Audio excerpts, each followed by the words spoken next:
What did you guys do this in the past? She just How would long say, do you- Mark Court would just say. Yeah, "No, five. take it from-" No, I mean, how long will the meeting be? Right. We're gonna need a recess for the bathroom? Oh, here? Yeah. Sometimes, yeah. Sure. Just depends. We're doing 2 of these, right? Yeah, Thursday, next week, I think. is The next one. 23rd. Yeah. Is that next week? Yeah, 10 days from today. All right. Lindy's gonna be late. She thought it was at 6:30.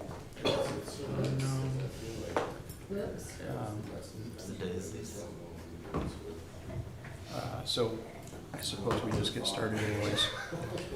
All right, let's call this meeting to order. Take a roll call. Commissioner Atwood, Here. Commissioner Brady, Present. Commissioner Glissman, Here. Commissioner McCarthy, Commissioner Petrie, Here. Mayor Hayne. Here. If we could please stand for the Pledge of Allegiance. I pledge allegiance To the flag of the United States of America and to the republic for which it stands, one nation, under God, indivisible, with liberty and justice for all.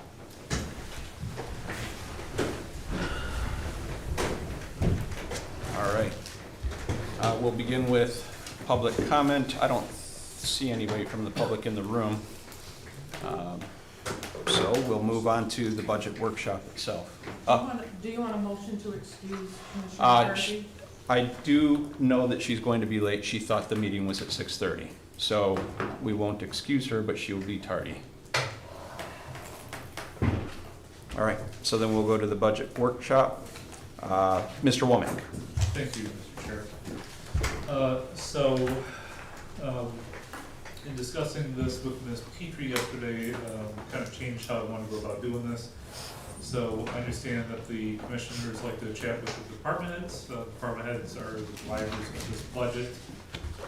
So we're going to get to that. I'm just going to go briefly through this map, and then we're going to turn it over to the department heads for, if I need to, I can use the laser pointer. Thank you. We'll turn over to the department heads to kind of go through the first year CIP program, and then we'll tee it up for Ms. Hannah, who will walk us through the beginning parts of the general fund and the other funds as time may dictate. With that being said, the CIP was presented to the Planning Commission at their last meeting on Thursday. We identified a couple minor errors with this map, so you guys have received an updated map. This should be correct, although obviously if you find more mistakes, we'd like to hear about it. The CIP itself is in this big, booklet here, which I don't believe we've had any changes to. So, I guess I'll just briefly run through it. Starting in the upper left-hand corner, that kind of gives you an overview of the major aspects of the CIP budget. We're looking at a little over $10 million. One of the reasons I think it's important is I want you to see the breakdown of where we're spending the money. When I started this job 3 years ago, we were told that streets and street infrastructure is what the commission wanted us to focus on. I think we've successfully done that. You'll see major streets as $4 million. Local streets a little on the smaller side this year, but that's because we're more saving money for future projects. Parks and Recreation still a little on the high side, but I think that shows that we support our Parks and Recreation program. Public Safety, $1.7 million, that's pretty normal. At least for our treatment, I think you're seeing a decent sized number there as well. But all in all, I think it's a good budget, it's a good CIP budget, and I will walk you through some of those items here. So the public safety, next box down, heavy rescue vehicle, that was actually purchased, about 18 months ago? Correct. So that's not something that we still have to act upon, that's just showing you that it was already done. HVAC, $30,000, that is HVAC over the public safety building, right, Chief? Correct. Taser and patrol rifle, 23,500, was it about 15,000 bucks that for the taser each year, Chief? Correct. Right on Yep. that. Okay, then the patrol rifle is $7,000-ish, $8,000. It's going to be 2 years in a row to completely buy all the rifles we're looking for. All right, bollard removal and installation, those are out in front of the fire department to prevent vehicles from hitting the building itself.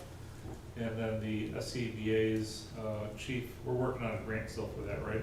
Correct. Okay, so that 475 is the naked cost if we end up having to spend our own money, but we're anticipating trying to get a grant on that.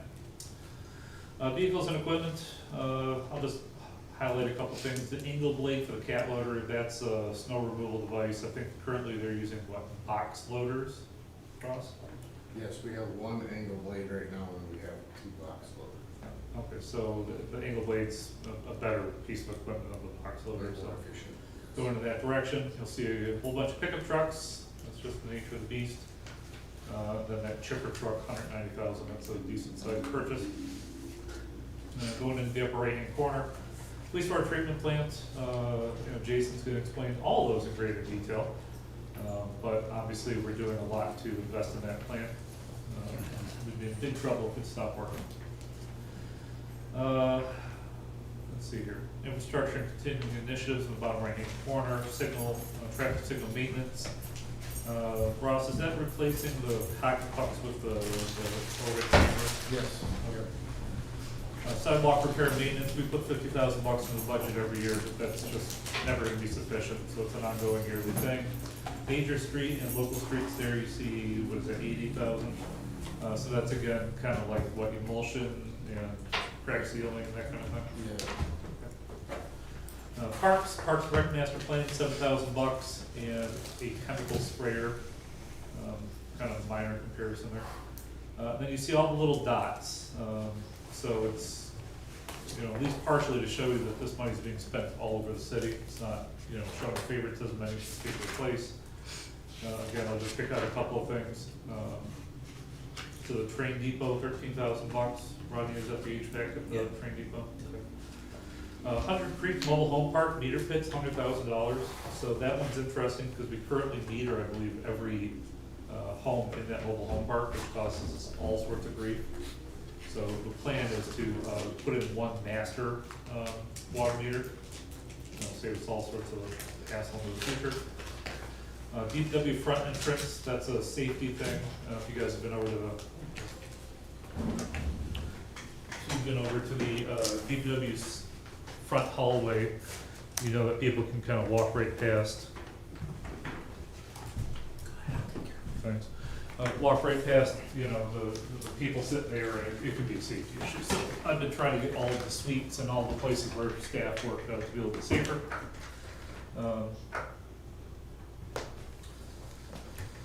Let's see, lift station pumps, those are always good and expensive.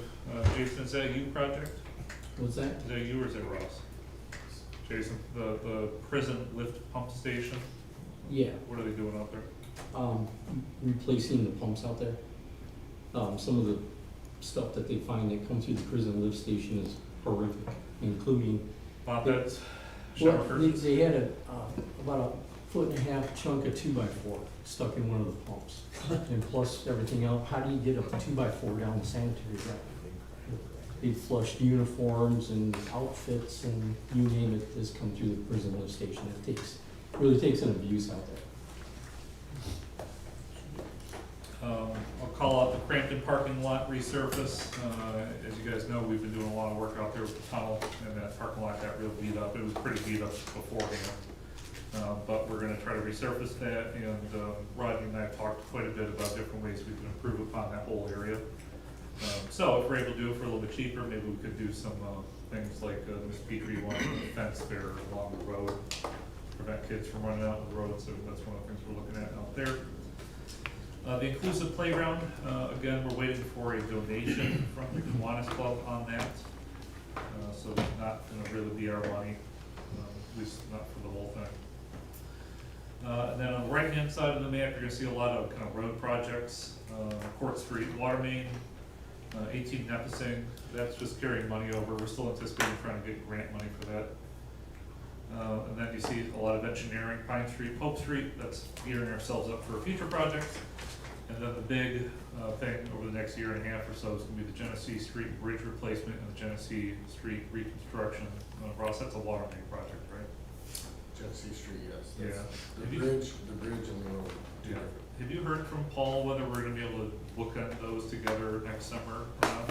I haven't, we're just in the engineering stage right now, planning to. We're going to try. Yeah. All right. By bookend, I mean, just kind of do one project first and then the next one, so you only have Genesee Street shut down for 1 year instead of 2 years in a row. Yeah, I mean, so that's the majority of it. Happy to take any questions about the map, the major items listed there, but we're gonna go into this a little more detail with the departments. Any questions for me about this in particular? This may not be the right time to ask this, but the Genesee Bridge and water main, when you say shut it down, about how long do you think it'll be truly shut down, not, I mean, will we always be able to pass one lane or completely shut down? When the bridge project is going, it's gonna be completely shut down. Do we have any idea, like, how long that, something like this is gonna take? I think it's gonna take about 4 months. I'd be surprised if it was only 4. Yeah. We did one in Cedar where it was 6 months. So we'll be rerouting traffic. Do you know on the water main project whether it'll be through? We'll be able to keep it open to traffic, but it'll be, lane closures, so kind of like the other portion of Genesee Street that we did. Will they do one which one would they do before the other? Do you know? I would think that the bridge would start first. Everything's pretty much all set for that now. So. And the bridge project is time sensitive too, don't we have to have it allocated by September? Yes. Yeah. So it's gonna be one of those weird ones where you're gonna see a bid process in what, July, August? Yeah, and then it'll be allocated in September, probably for a spring start. Yes. Any other questions? Mr. Rabbit? The chipper truck, that's not replacing an old one, cause I don't, if I remember correctly, it was like a chipper trailer. Yeah. So, yes, it is we do have a chipper truck right now. Okay. So this vehicle that we're proposing is replacing 2 vehicles. We have one that's just dedicated to the chipper, and we also have another one that has a dump box on it that we pick up brush and bags and all that.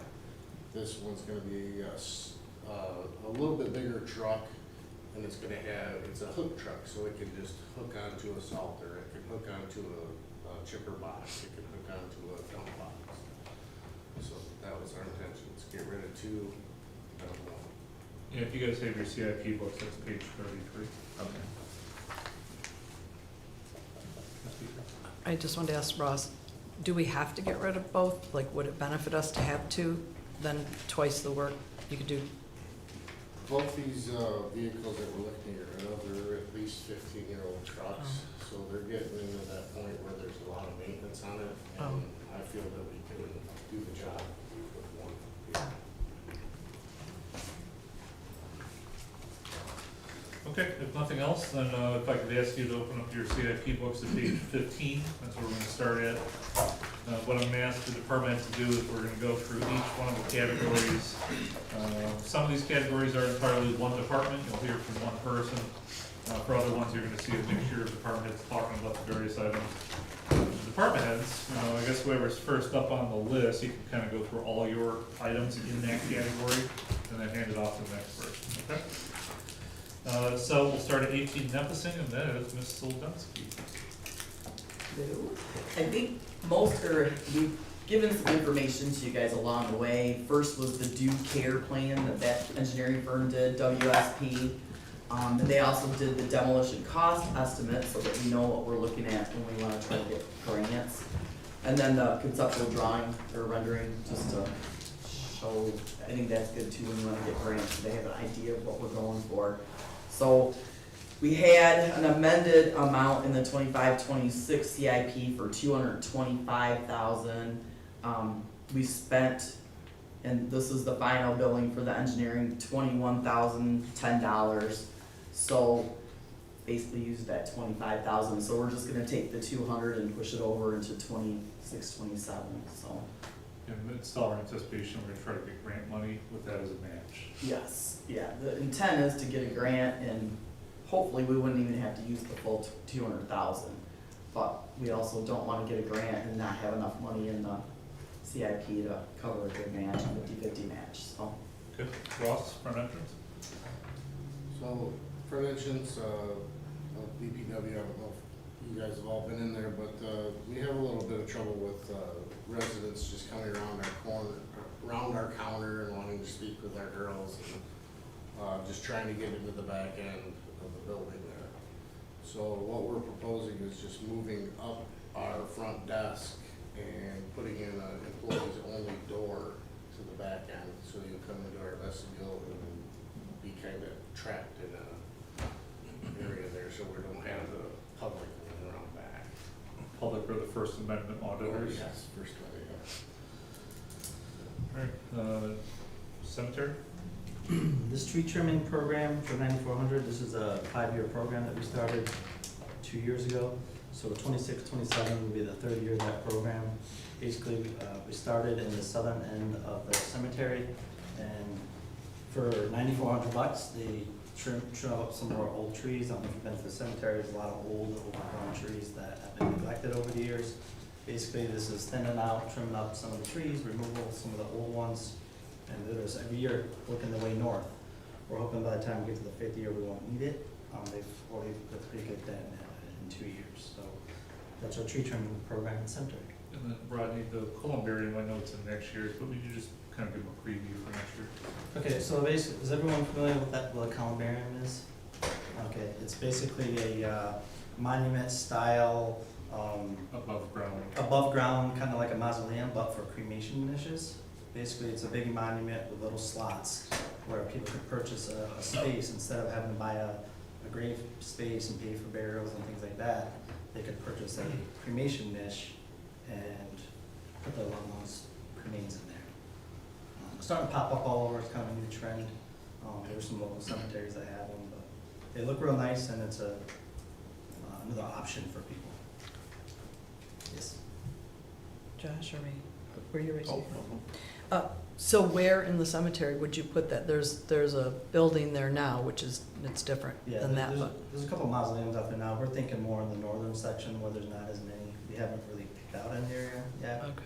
Is that something you're working with the cemetery board on? Yes, it's something we've been talking about for a couple of years with the cemetery board. I did some preliminary investigation. There's some companies locally that make them. You could spend $100,000, you could spend $30,000. It kind of depends on what size.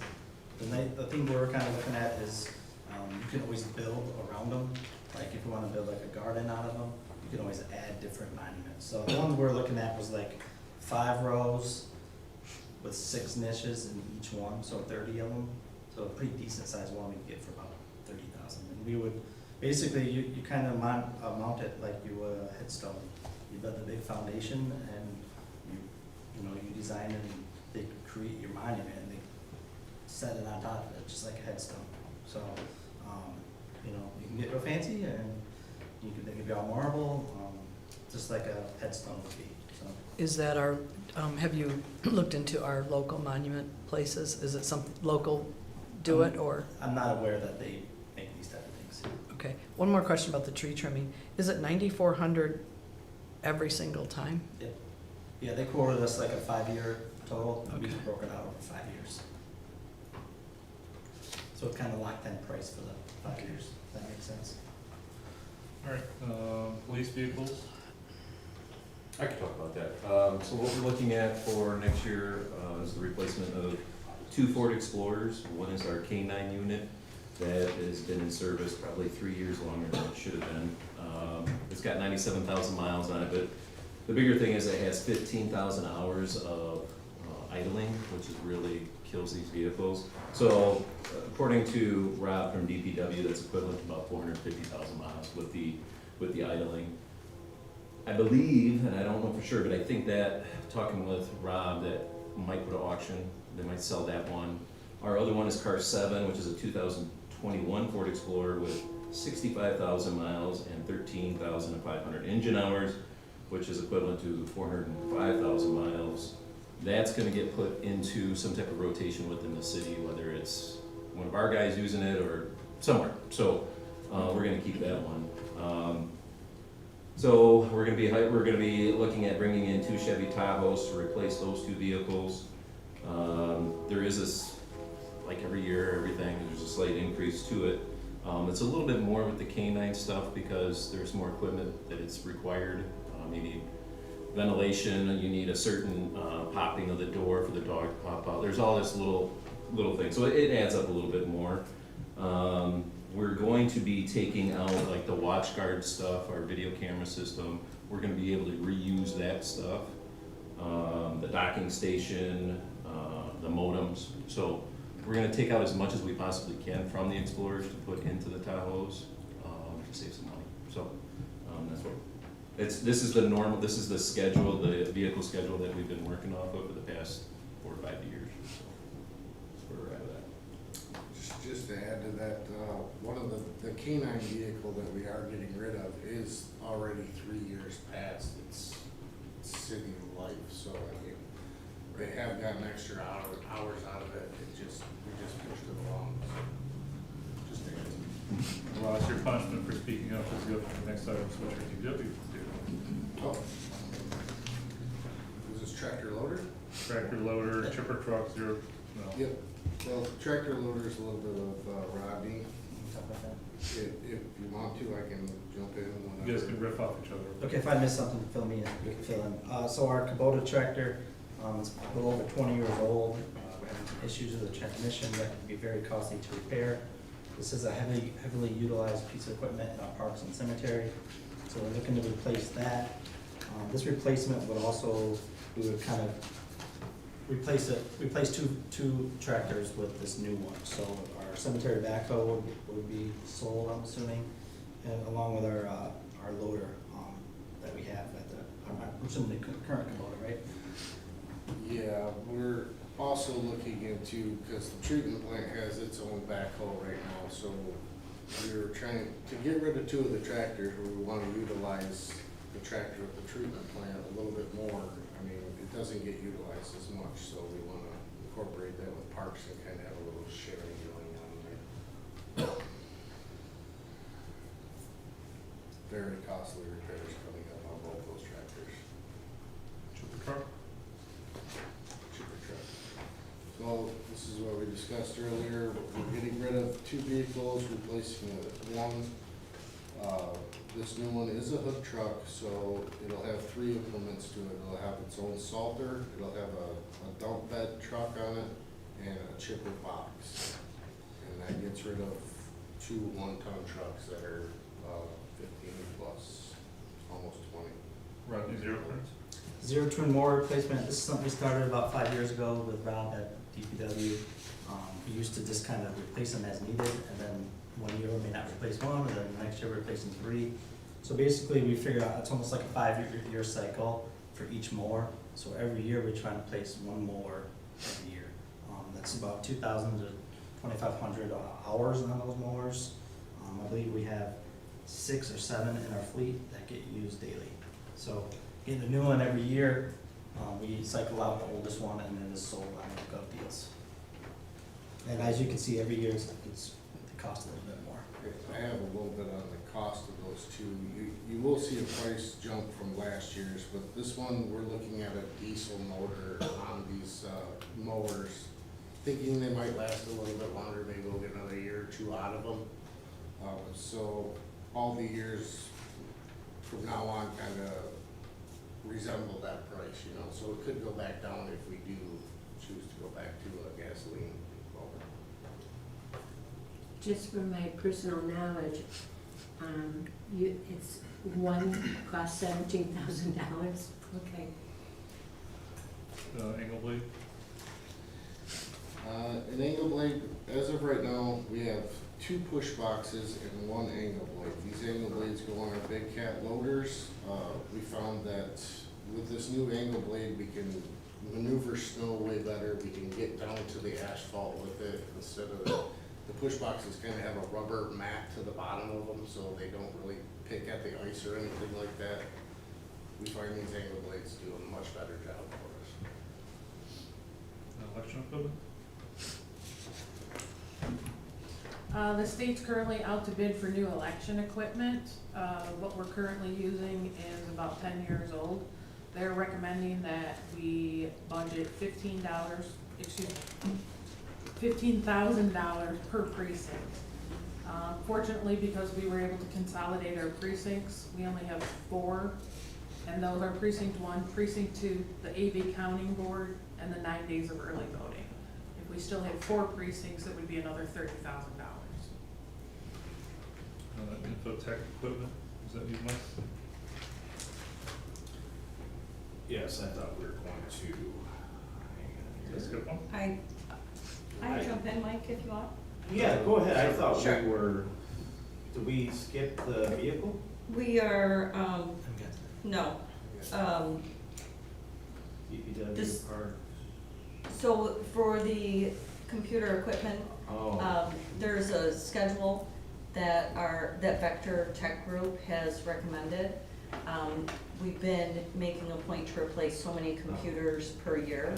This next year, we'll be replacing no computers, and instead, we'll be replacing a server. And the fire marshal vehicle.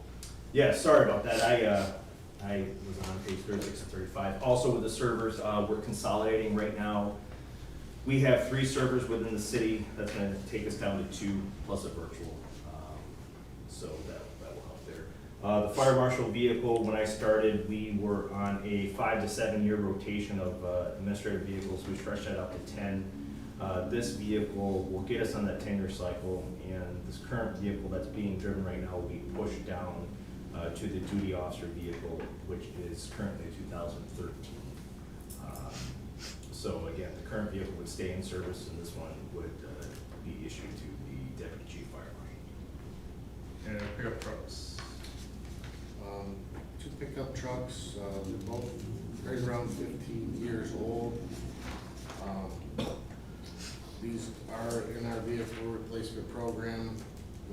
The pickup for the street department is our frontline truck, so it is definitely something we need to keep in rotation and hand down to other departments. And along with the wastewater, it's in pretty rough shape. So next page, page 16, we already talked about the $80,000 on local street improvements. Pine Street, Genesee to Portland. Ross? Yes, so the funding for this year is just for engineering on this project. We want to put new water main in, replace 4-inch water main with 8-inch, do road, curb, sidewalks. And take note that there is a special assessment levied in the budget right now, so we're gonna have to come up with a plan for that moving forward. And then same thing, Ross, Pope Street, Port Saginaw. This is all the same thing with, Pine Street. I would like to do this project in a whole, I just put them in 2 different categories for the streets. All right, major streets, page 17. Similar, you see the major street improvements, that's for like emulsion, whatever else, crack sealing. Traffic signals we talked about briefly. Russ, do you want to weigh in on that more or no? The $80,000 is, what we've been doing with it lately is, we've tried a lot of emulsion, we've tried paving projects. I mean, I would really like to hear from you guys what you really think about our crack seal and the emulsion on the roads like that. I think it's a good project, but I don't know if you guys want me to lean towards paving or more towards that side of. Yeah, but Ross, when you say that, you don't mean tonight, right? Yeah, tonight would be great. So one of the things we are waiting on is we're waiting on Roe to come back with their PACER rating program, Yes. which will be incorporated into that long term, but, you know, Ross is right, we do have to come up with kind of a better understanding of what the commission wants. We could do more cheaper treatment or less, more expensive, you know, but rougher road treatment, I guess is what I'm getting at, so. So Genesee Street Bridge, 485, plus that grant, pretty much all paid for. And then Genesee M24, 200,000. Is that just paving, the paving project, and there's gonna be a water portion of that? That would be a water portion, yes. All right, page 18, Parks and Rec. So I guess Rodney will turn it over to you for the time being. You may have seen, the last several years, we've had, this in the budget to replace our cardio fitness equipment. We've been doing this kind of in stages. Last year, we replaced all our treadmills, for $45,000. And this would kind of get us over the hump to replace the rest of our cardio equipment that's pushing 13 years old now. Bikes, ellipticals, steppers, not saying we replace them with that type of equipment, but replace them with something. The ellipticals were kind of big 15 years ago. They're not as used as frequently now, so. And Rodney, we started asking the public more about what they're interested in too. Yeah, obviously the stationary bikes are pretty popular, but, there's always new, different equipment out there, and, we're lucky to demo some newer treadmills, and we got, we got a lot of public input from them, and we end up getting 2 different models, some people prefer one model, some people prefer the other model, so we're gonna do something similar like that again to hopefully get some different type of equipment in there. And Rodney, what's the device that I see the senior citizens use a lot, there's a ton of duct tape on it? The hand move thing? Yeah. Yeah, that, it's like a stationary bike, but it's strictly arm movements. And those pieces of equipment are very expensive, and it's in rough shape, the seats wobbling on it, and it just kind of gets beat up pretty good, Does it get used a lot though? It does get used quite a bit, but you're talking, one piece of equipment like that, it's about $8 to $9 grand. Where stationary bikes, those are $2 to $3 grand. And the nice thing about it is we can sell back a lot of the equipment. We don't get a lot for it, but any little bit we get kind of comes off the top on what we pay for the equipment. So we're looking to replace the rest of the cardio fitness equipment. The inclusive playground, it seems like a high dollar, which it is, but majority of that will be funded through the Kiwanis Club. We did secure a $150,000 recreation passport grant through the DNR for them for that project. I'm told we should get an update very soon from the Kiwanis Club on their plans moving forward, and it sounds like they're looking to potentially get started with what they got and kind of do like 2-phased approach on this project. So they're supposed to be meeting with Mike and myself pretty soon about that. Let's talk further about it. Parks and Rec Master Plan, very important we update that. It expires at the end of this year, so through December 31st. We've had an active master plan since at least 1980. I could find it going back to 1980, maybe in the late 70s. We did have a little hiatus during COVID, but right after COVID, we will be up for 5 years. Very important that we have a master plan because we can't apply for DNR grants without it. And over the years, I'd say a good portion of our park projects are paid for by some sort of DNR grant, or paid partially by some sort of DNR grant. So it's important we get that updated, and we're looking to start that process end of summer. So we have no lull in our expiration date on our master plan. Pool vacuum. Believe it or not, a pool vacuum is basically kind of what you would use to clean your pool out at your house. A much powerful one and much longer hoses and poles. It's getting to the point where it's band-aided together. They don't make the poles like they used to. They're very flexible now, which makes it very hard for us to get to the middle of our 13-foot deep end. So. I think it's interesting you use the word Band-Aid. Is that what you're cleaning off the floor of the pool? Yeah, that too. Yeah, hair ties, hair balls, all that kind of stuff. So it's important to us that we get a new, latest and greatest. They have like robots now that do it, where it requires a lot less hoses, a lot less manpower to operate it. It's a significant cost, but I think it's important for our upkeep of our pool to move in that direction.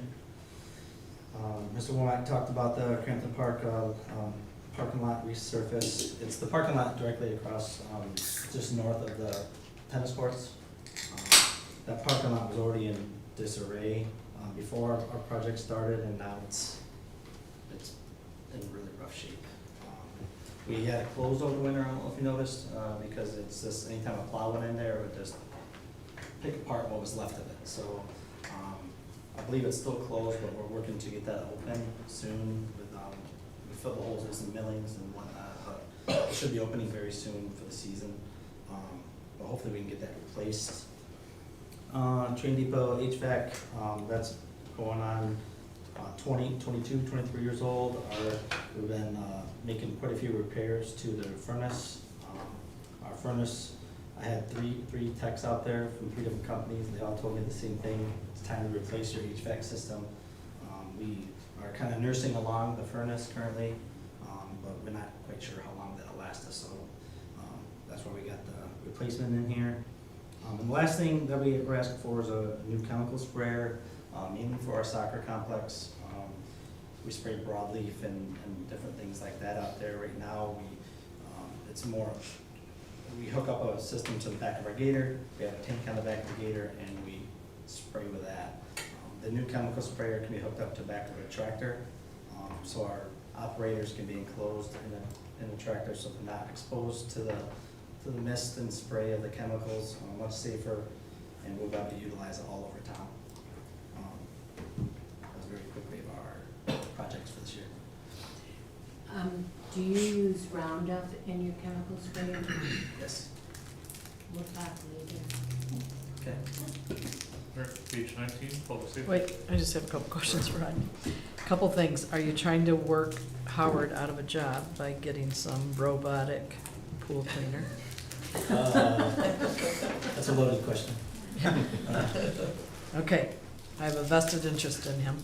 And the Crampton Park resurface, I've been meaning to ask you, why did they cut those 3 huge, beautiful trees down that were in the corner that didn't seem to be in the way of anything, but Do you have an answer for that? I thought you guys talked about it. Yeah, I don't really know how to answer this. I know that there was some. The tree closest to the pathway grew so big and uprooted the pathway, so there's humps in through it. And they were very large and, I won't say beyond, they weren't maintained properly. And you can see that with a lot of our trees. They got so big and overgrown, started causing problems out there. And I think that's part of the reason why that, I guess would be the southwest corner of that parking lot was so beat up too. But you know what, well, one thing that we're trying to do is add trees.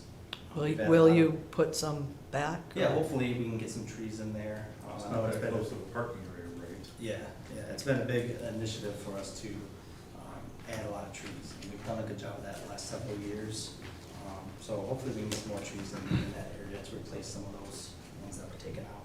Well, one thing staff is trying to do is take trees that we're planting and put them, 10, 15 foot away from all paved surfaces? Yeah. Because those roots really destroy concrete and asphalt. I'm sure at one point, those trees were probably very small before that parking lot came in, and then as soon as those trees became so large, it started popping up pathway at that end of the parking lot. Thanks. I just was wanting to know. Okay, public safety. Public safety HVAC. Yeah, I'll start out with, and I'll knock out the fire side and toss it to Chief House. So our HVAC system at the public safety building has been piecemealed together for the past 20 to 25 years. We had a furnace heater exchanger go out, which really brought light to the problem where carbon monoxide was actually entering the building for an unknown amount of time. So that prompted us to do a full inventory of our HVAC system. We knew it was aging. And the technicians got up there and said, hey, all but, well, now the one we replaced, so now all but 3 of your air handlers are 20 plus years old. You do realize that, expected end of life is 20 years.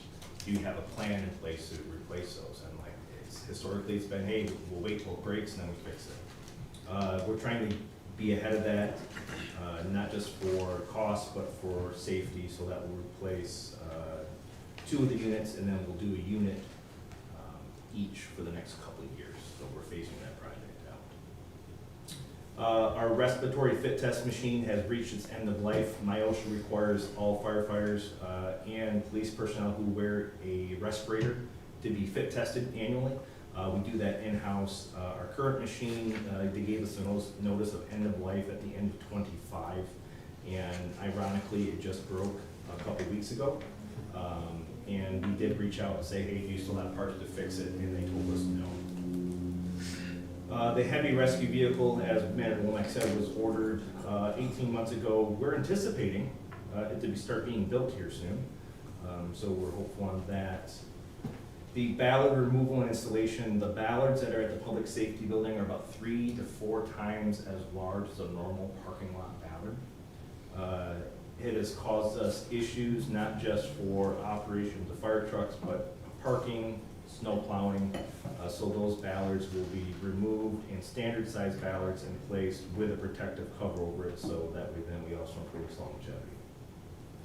And lastly, our SCBA, what we wear into house fires, or any type of hazmat incident. The components on those, some of them have a shelf life of 15 years.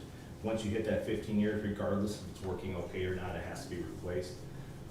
We are going to be trying for what's called an assistance to firefighter grant through the federal government to offset that cost. The only hiccup to that is that the FEMA grants for last calendar year still have not been released. Usually they are released sometime around Thanksgiving or Christmas. With the first government shutdown, that got pushed to January or February. With this latest shutdown, it got pushed to be determined. So we are hopeful that we should in theory be able to have 2 chances to shoot for the grant before we have to absorb the entire cost. Mike, is the grant 427,000 that you would apply your 47.5 to that grant, or? Correct, yes, with any FEMA AFG grants and matching grants. So that 427 is the FEMA part, and then our match is at 4750. And one more question about your HVAC. Didn't we just do something last year Yep. at the fire department? We had With one, the so firm? we have 5 rooftop units for some unknown reason. From what we've been told, it's because our building was added onto numerous times. And so we replaced one, emergency one, and then we have 4 more to replace. Okay. So, because out of the 5, I should say the newest one, other than the one that was replaced, is 17 years old. So by the time we replace that, that'll be 20 plus. And do you just do one at We're a doing time? 2 this year, and then 1 for the next following 2 years. 1 each. Sorry, before he answers more, with the rec center, we replaced 2 with 1 larger one, which saved us what? Yeah, A ton of and money. we're gonna explore those costs too once we get to that. I know you would, but I just Yeah, wanted absolutely. Yeah, this is more probably financing than for the chief. I'd like to just remind everybody that the TIFA 3 plan is coming closer and closer to sunset, and I don't mind that goals in the future would incorporate public safety. I think it's a good direction for us to go. the TIFA board is currently discussing and exploring strategic planning for the future. Chief Bell? So I've got 2 CIPs. The first one is the replacement of our tasers. Our tasers are woefully outdated, and they're getting to a point now, Axon is the spearhead of taser. So they've decided that they're going to go ahead and sunset the model that we have. I'm sure smart business move on their part. So they're not fixing any of the ones that are getting damaged. So now we're to a point where we gotta act. So the total cost would be $76,000 for 10 tasers.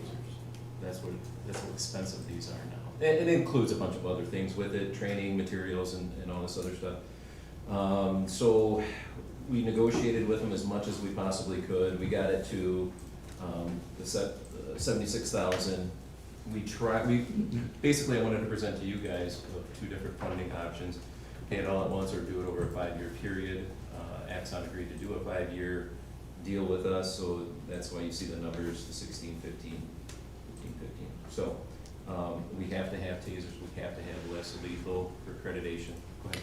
I just wondered, if we're gonna spread it over 5 years, how long do they last? Are they gonna, Right, I mean, it's to be seen, I mean, this is a fairly new model, so I would assume this is gonna be out there for quite some time.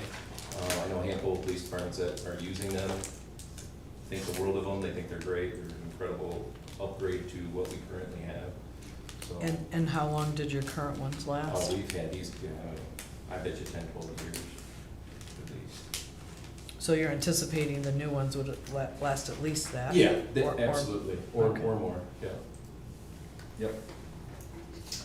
And the next thing we are wanting to get, we basically want to equip every police officer with their own patrol rifle, for a whole host of reasons. Some of the things that we're looking at doing in the future is getting involved with the special response team with the county, doing stuff like that. With our special events, we're now getting pretty creative as to where we're putting our officers, as far as to watch over the crowd from elevated positions and stuff like that. So if we have these rifles, now these officers are used to these rifles, they're assigned, the optics are to that person, nobody else is using it, they're responsible for it. So that's the direction we want to go. Currently, how it works right now is that basically a patrol rifle is assigned to a patrol unit. So it's just whoever's driving this car, you know, that person might, let's say their car broke down, now they're in another car with a patrol rifle that they're not terribly familiar with, or maybe the optic's a little different with it or whatever. So we want to get to a point where everybody's got their own, they're proficient with it, it's documented, you know, with that rifle. So what we're looking at doing is possibly splitting it in half, basically getting maybe 3 this year, 4 next year, or 4 this year, 3 next year, however it works out. So How much are they each? it's a little over 2,000 each. I mean, the rifle is 1,000, and then all the other stuff that goes with it, the red dot, the sling, all the accessories, it's almost as much as the rifle. Okay, and this is, I don't know anything about guns, so I'm just asking. Sure. If it was, the optics are specific to that Mhm. officer, and that officer moved to a different role, Mhm. then will that rifle be is it able to be redone for a new, like the optics, can it be redone for another officer? Well, everybody's expected to have their own, it would be assigned to that person. So no matter if they're in the DB, that patrol rifle's with them, because they might be in a car, then all of a sudden we have an active shooter right somewhere in the city, they're going to it. It doesn't matter Okay. what position they're in. I now have my own, so, you know, so everybody has one. I guess what I'm looking at, Lord willing, this never happens, but if they left Lapeer and went to another But then the city, new person would, that's what I want. Can Yeah. it be Reassigned. correct, yep. reassigned, or the optics can be changed for someone else? Mhm. Yep, Okay, that's what I was, absolutely. okay. My question isn't about the money, but it is, when they get these new rifles, where do they go to practice? So we shoot everything at Lapeer County Sportsman's Club. Okay. We do all of the qualifications there. They are really good with us. They let us do night shoots, and, you know, historically, we've always used the prison, and you can't shoot between these certain hours. There's always strings attached to it. This is just so much nicer for our guys, and we can get really creative. We're setting up scenes and almost like room clearing, and they let us do a lot of great stuff out there. Great guys out there. Good to work with. I have to go back to tasers, because you probably said it and I'm writing notes and I didn't pay attention. How many current tasers do you have today? I would have to, I don't know that number for sure, because we have some that are out of service. We have more than, we have enough to almost everybody has one, just about, not quite. I think I bet we have about 12 off the top of my head. 12 that have not been phased out. Correct. But you cannot get them repaired Right, after this if they go drop wrong. them and break them, Right, we're out. okay, I'm just trying to Yep. understand the analysis of 5 years versus all at once. Yeah. Because you're only getting 10. Well, that's the total price for it, 10. Right, I understand Right. that. We would get that all up front. They'd give us the 10. We would Oh, keep. and then you pay it over 5 years. Correct, Okay, and we thank pay it you, I over 5 understand. years, and then, we would still use the ones we have. Okay. I mean, if let's say we're working Lapeer days, obviously there's more than 10 people working, some of them are gonna be using the other tasers. Okay. So everybody's- That's what I didn't understand. Yeah, I thought, oh no, it you're was only the getting difference 2 between at a getting time. all- No, Okay. and paying 76 or getting 2 a year Yeah. for 5 years. Thank you. Mhm. And do they give you a deal if you pay for them all at once instead of spreading it out? No, not really. I mean, they work with us to get the, because I kind of was leaning more towards the 5-year plan. Oh, So I didn't want sticker shock, you know, and I know our budget's what it is, so okay, that was about the best deal we could get. okay. Chief, are there other taser companies out there? No, no, they have this problem, and another issue too is you can't get grants for any of this. You know, rifles, you can't get grants, this tasers, you can't get grants for it, it's, I mean, unless somebody privately wants, but not government grants, so that's a bummer for it. I guess I'd also point out, because I was talking to a fire chief from another community the other day, and he said the current lead time, because they're looking to buy a truck there, is 24 months. When we bought ours, it was 18. So I'm sure Mike has heard all sorts of horror stories about the lead times and the costs going up on fire trucks. Yeah, lead time is going down a little bit, cost skyrocketing. Like I said, just to give you an easy picture, a truck that was literally for, I would say, I'll even keep it post-COVID. Post-COVID, a fire engine that was priced at around $750,000 to $800,000 is now $1.2 million with no changes. You could say, hey, give me the same exact truck, just some space costs, and that's over all your manufacturers. If you want to Google it, there's a bunch of legislative stuff at the federal level that they're trying to do. So I'm thankful we bought the truck we did when we did. 100%. All right, next page, 20, wastewater. Jason, you've been so quiet over there. Oh, I'm sorry. Sidewalk maintenance, I'll talk about that very briefly. Hey, look, there's $50,000 to spend on sidewalk maintenance. So that's mostly just curb, what is it called, shaving? Cutting and shaving. Now, when we redid the parking, the sidewalk between the dog park and the bridge there, that was what, about $40,000-ish? Yeah, so sidewalks are not cheap, and we do have lots of sidewalks that need to be replaced.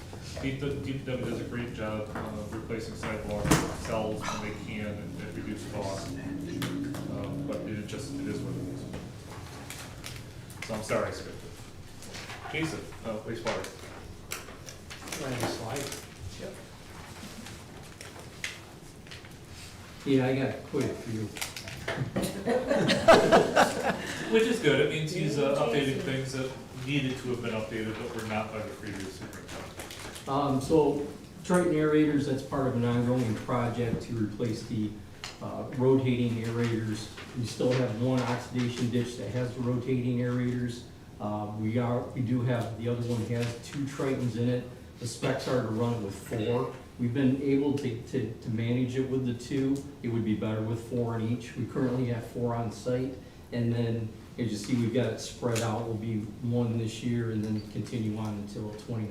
And then we'll be complete. Secondary effluent pump.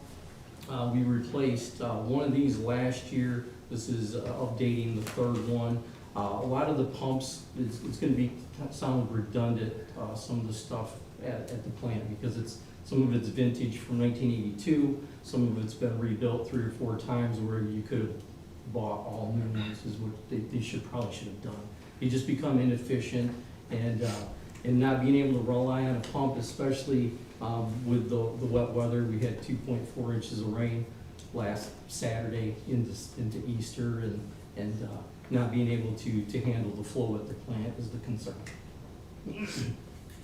Building restoration, this is kind of coupled with the stairs replacement that we did last year. We were able to replace 7 of the concrete steps, sets of stairs. And then this is more flat work. We've got a lot of parts of the plant. Concrete have been degraded, eroded, and a lot of tuck work on the brick in the buildings. The substations we currently have, we've got the 2 substations that come in And the 10 grand is just to get somebody to come in and tell us what the big price tag is going to be to update the substations. So that's just for an appraisal, kind of? Right, like, to have the engineer come in and tell us what the real damage is gonna be. Lift station improvements, with any lift stations that we've got, we kind of talked about the prison a little bit. They're very susceptible to a lot of hydrogen sulfide gas, which likes nothing better than to eat concrete and steel pipe. So it's gonna kind of depend on a case-by-case basis. Some are better than others, but this will include a lot of pipe work, and depending on the degradation that the pipes and the concrete are under, a lot of coatings as well. If they can coat the pipe rather than replace it, that's the course we're gonna go. But like I said, it's gonna be a case-by-case basis. Some are in better shape than others. Jason, how many lift stations? I was do you just have? gonna ask that. We've got 11. 11. And this is including the one out at the prison, you said? This? No, so the prison is separate, we're Oh. just the pumps. Okay. The improvements would just be the coatings and if there's any pipe work that needs to be done. The influent gate valves, we are currently slated to have 3, we've got 7 altogether that controls the flow coming into the plant. We're currently slated to have 3 replaced under this current year, and then this 4 will finish it off. We're having trouble sourcing the gates. You can't just pull them off a shelf someplace. So we're having trouble sourcing them. It'll probably end up that hopefully we'll be able to do the 4 this year, and then we'll kick the 3 to next year, the following 27, 28. Lift station cellular upgrade. This kind of came about 2-pronged. One, because it's currently a radio-based system, and our antenna sits on top of the water tower because it's line of sight. So anytime that there's a snowstorm, a heavy rain, or a fat bird lands on the antenna, we lose signal. So this last year, 2025, we spent about $15,000 in overtime, because every time there's a comm failure, if the system can't reboot and set itself, the guys have to physically come out and check the station, because you don't know if it's just a comm fault or there's something else that's going on. So that would be putting cellular at every station, be like adding another cell phone to each one of them. And then it kind of ties into the SCADA system that we currently have at the plant. So other than eliminating the overtime, it would eliminate the comm faults as well. Exterior doors, we have 26 exterior doors at the plant. Of the 26, 12 of them are doubles, so that you can open them up, and one of them are 10 feet tall doubles. We haven't actually talked to anyone as far as what the cost is going to be, but these are all cased in cement. I'm anticipating it's going to be expensive. We're going to triage it as the worst ones get, and the ones that we use most will get fixed first. Some of them could probably need a paint job and a new lock, but as far as weather efficiency, I don't think any of them are in very good shape. I mean, they're all, like I said, vintage to the plant. So is that 25,000 for one? We haven't gotten any quotes yet. I'm just kind of estimating. Oh, okay. We're at the exterior doors for 50,000 for this coming year. Oh, it says 25. 25? And the water valves are 50. 50, I think. Water valves are 50? That's what it's. Same I type think of- so. Same type of scenario with the water valves. We've got a plethora of different sizes out there in different conditions, from 4-inch to 8-inch. In the initial triage, we've got 9 that are completely frozen, which if you put a pipe wrench on something, it might break, and it might break loose. We don't know yet, but we wanted to make sure that we had some support there once we start turning these. And I wanted to point out too, you guys was gracious enough to let us get a maintenance program, and we've got a valve exercising program that we're implementing. So every month or so, the guys will go through and do a complete valve exercise on all of these, so that we don't run into this situation again. Because that's most of the time, people are running the plant in a certain way in years past, and the valves just get left and forgotten. So how many water valves are you replacing approximately? With Uh, for it- 50? It kind of depends. I mean, a 4-inch is gonna be a lot less than an 8-inch, and some of them may just need a packing and not a whole valve. A packing would be cheaper, some are automatic. Valves, those would add some dollar amounts to it. Once we start running with this and going down the rabbit hole, we'll get better numbers for you, but. The boiler recirculation pump, this is the Taco pump. We I'm sorry, what kind of pump? The take, It's endeared in everybody's hearts and minds. So there's the 2 recirculating pumps. We were able to get the one completed. Boilers work excellent that we had put in.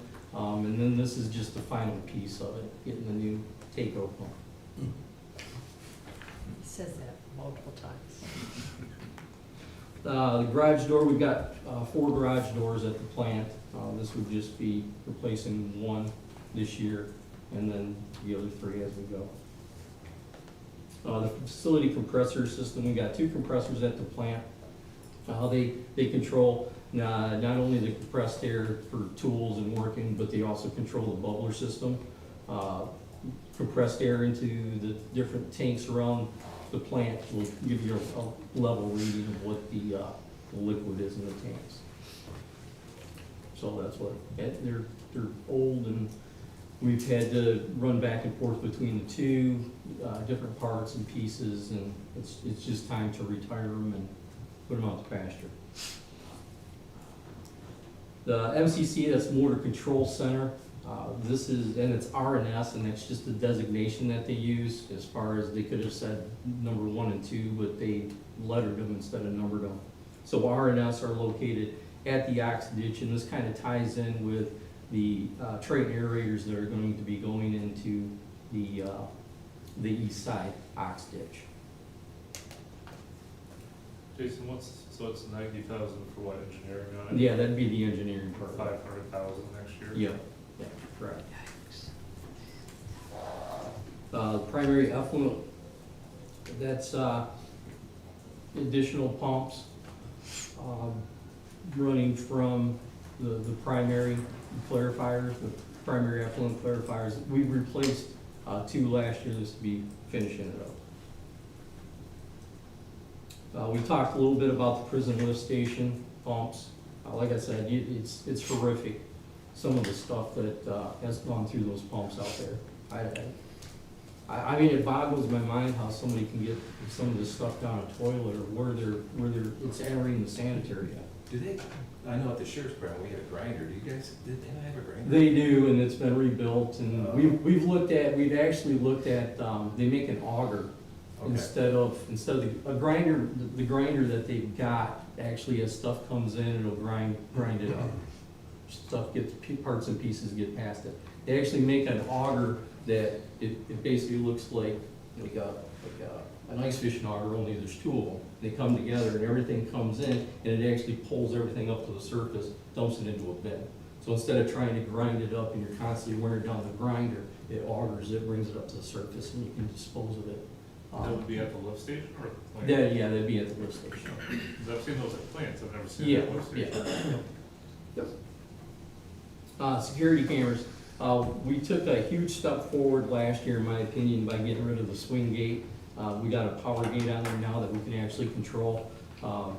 We've had people, the walk path is right there, if you're familiar where the wastewater treatment plant's at. And we've had people walking their dogs down the trail and somehow get lost and they're in the wastewater plant.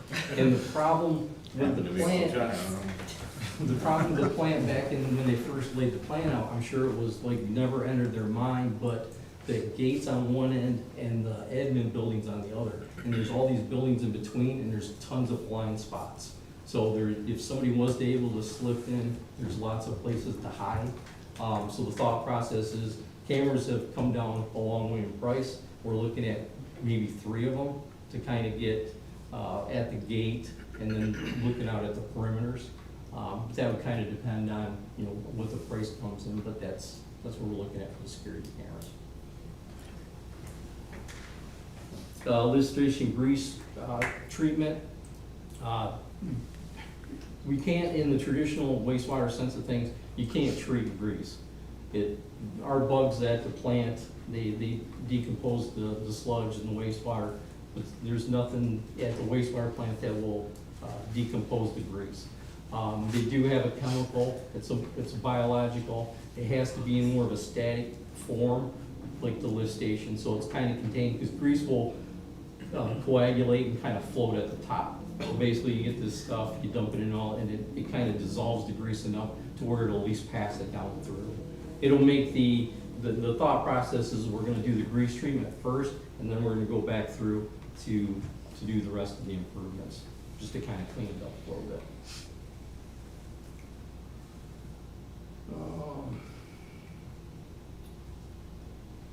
Secondary containment, Cody? Secondary containment, so we treat, one of the chemicals that we use to treat at the wastewater plant is ferrous chloride. It's a metal salt, we use it as coagulant. As the wastewater's coming through, we feed the ferret, it attaches to the sludge and will actually help bring it together, and it sinks it, and then that's how we are able to pump it into storage. Ferrous is very corrosive. We currently have a tank. We've got a new tank for it, but when they got the tank right after I started, they already had the tank ordered. The containment area wasn't addressed. So if we put the new tank in there without addressing the containment area, if we did have a problem, an overflow or the tank ruptured, the containment area needs to be addressed or it's just gonna spill out on the ground. At least if the containment area holds, we can always pump it back into the tank or address the situation. Any questions on any of that? Yeah, we're investing a lot into our wastewater treatment plant, which is good. How old is the treatment plant? Do you know offhand, or? 50s to start. They did another renovation in the 80s, and then they did another renovation in 2011. And from 2011, that's basically where time stopped. So I guess with what we have now with residential, commercial, industrial within the city, what is the capacity at right now? Would you? No, it's a great I don't question. even know the answer now, but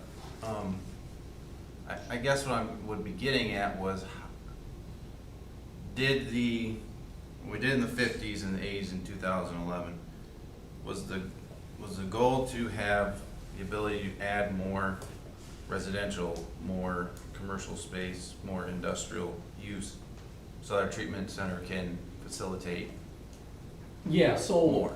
what they did is the ox ditches was the big addition, right? So they put the ox ditches on.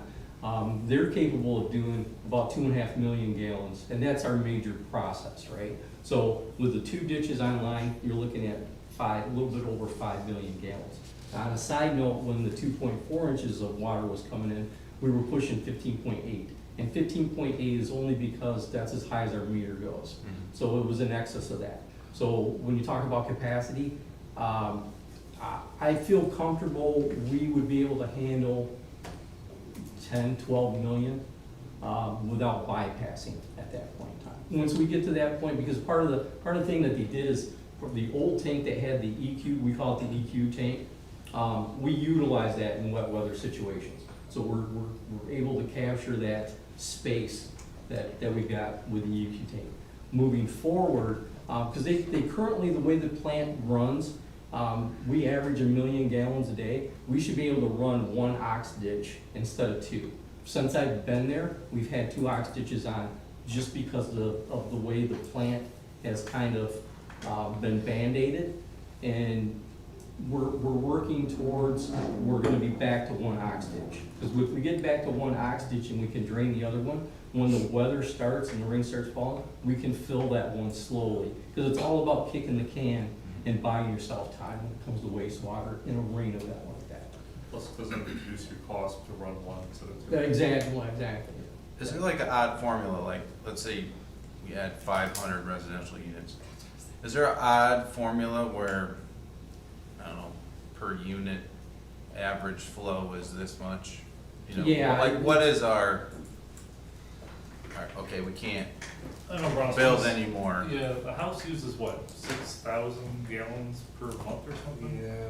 Depending on the family size? Depending on the family size, two to 6,000 gallons. So take 5,000 times the number of residential units, plus whatever our current use is, over the, would you say, million? We're averaging about 1 million gallons a Do you day. think we can handle up to 10?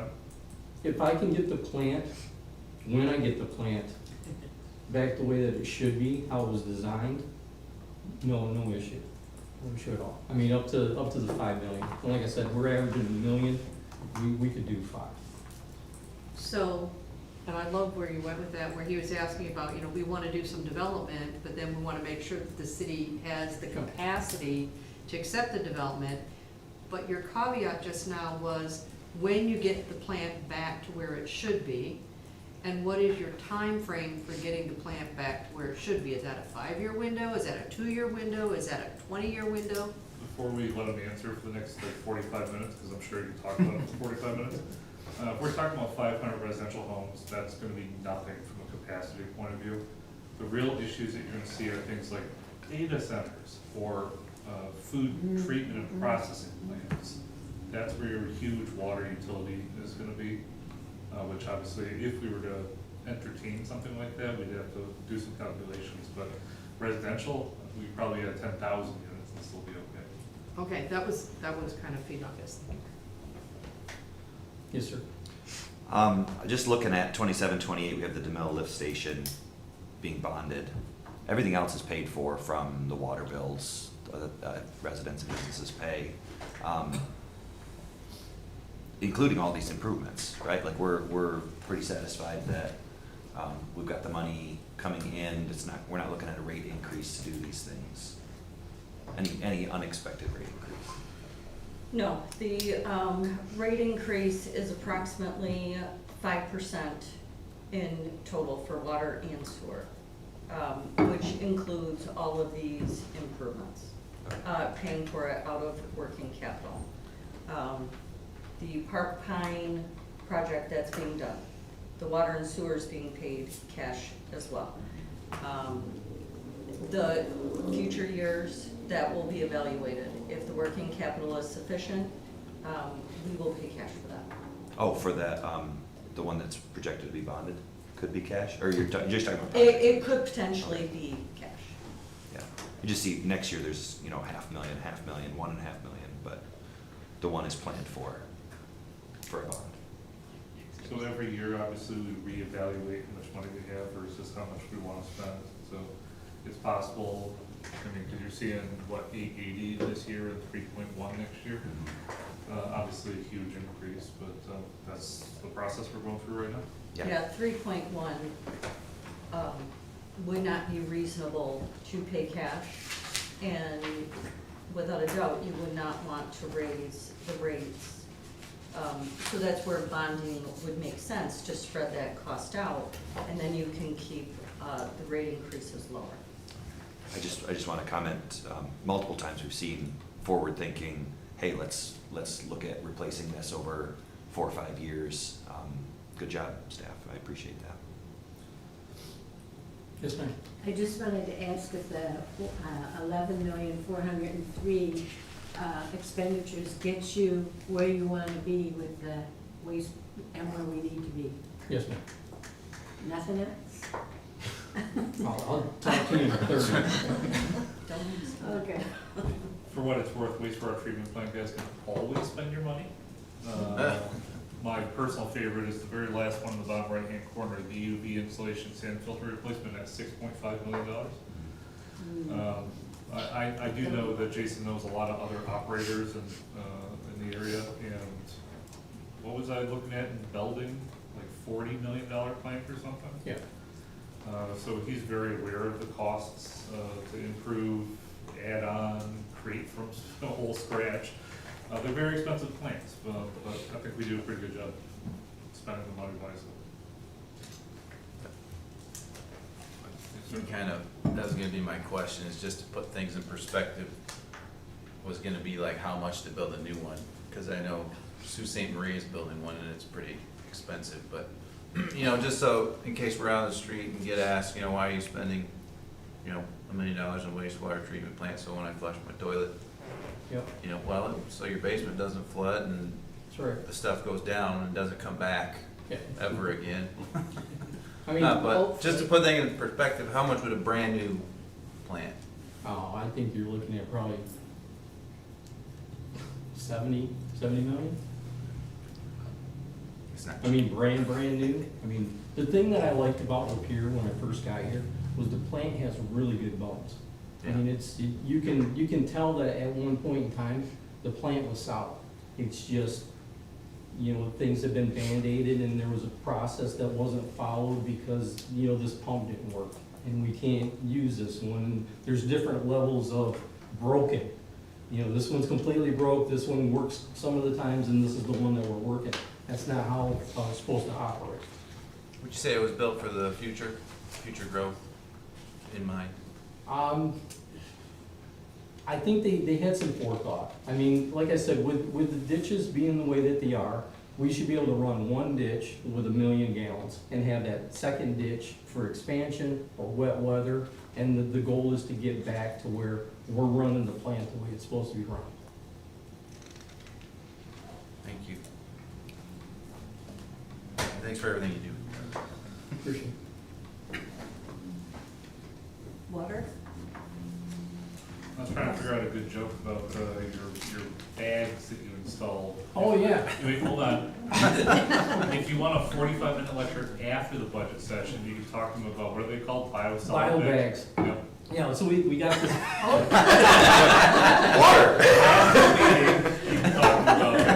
But we, at the department meeting this morning, got quite a lecture on it, which I appreciated. I do have one question. Water. How did we fare with all the water that's nonstop We and more ended up- coming? So we ended up at 9 o'clock in the morning, we hit the 15.8. We actually bypassed a little bit earlier than that, but at 15.8 coming through the plant, we had to start, and when I say bypass, what it does is, we put everything we can through the plant, it goes in the UQ tank, and then it naturally will just spill over. Stays contained, but goes through the chlorination. So at least when it's hitting the river, it's chlorinated. It's not going through the whole process. But at the end of the day, it was 3.87 million that we ended up having to bypass, partially treated, but that was bypassing at 9 AM on Saturday morning until 1 AM Sunday morning. So don't go kayaking and spill out of your kayak during a heavy rain. And on a side note, my state regulator, when I called her, she has 9 plants that she has to keep track of. She got a call from everybody. So everybody was in the same boat. It's funny, because that's not what Facebook said. Facebook said it's only us who has flooding, not Frankenmuth and not Grand Blanc.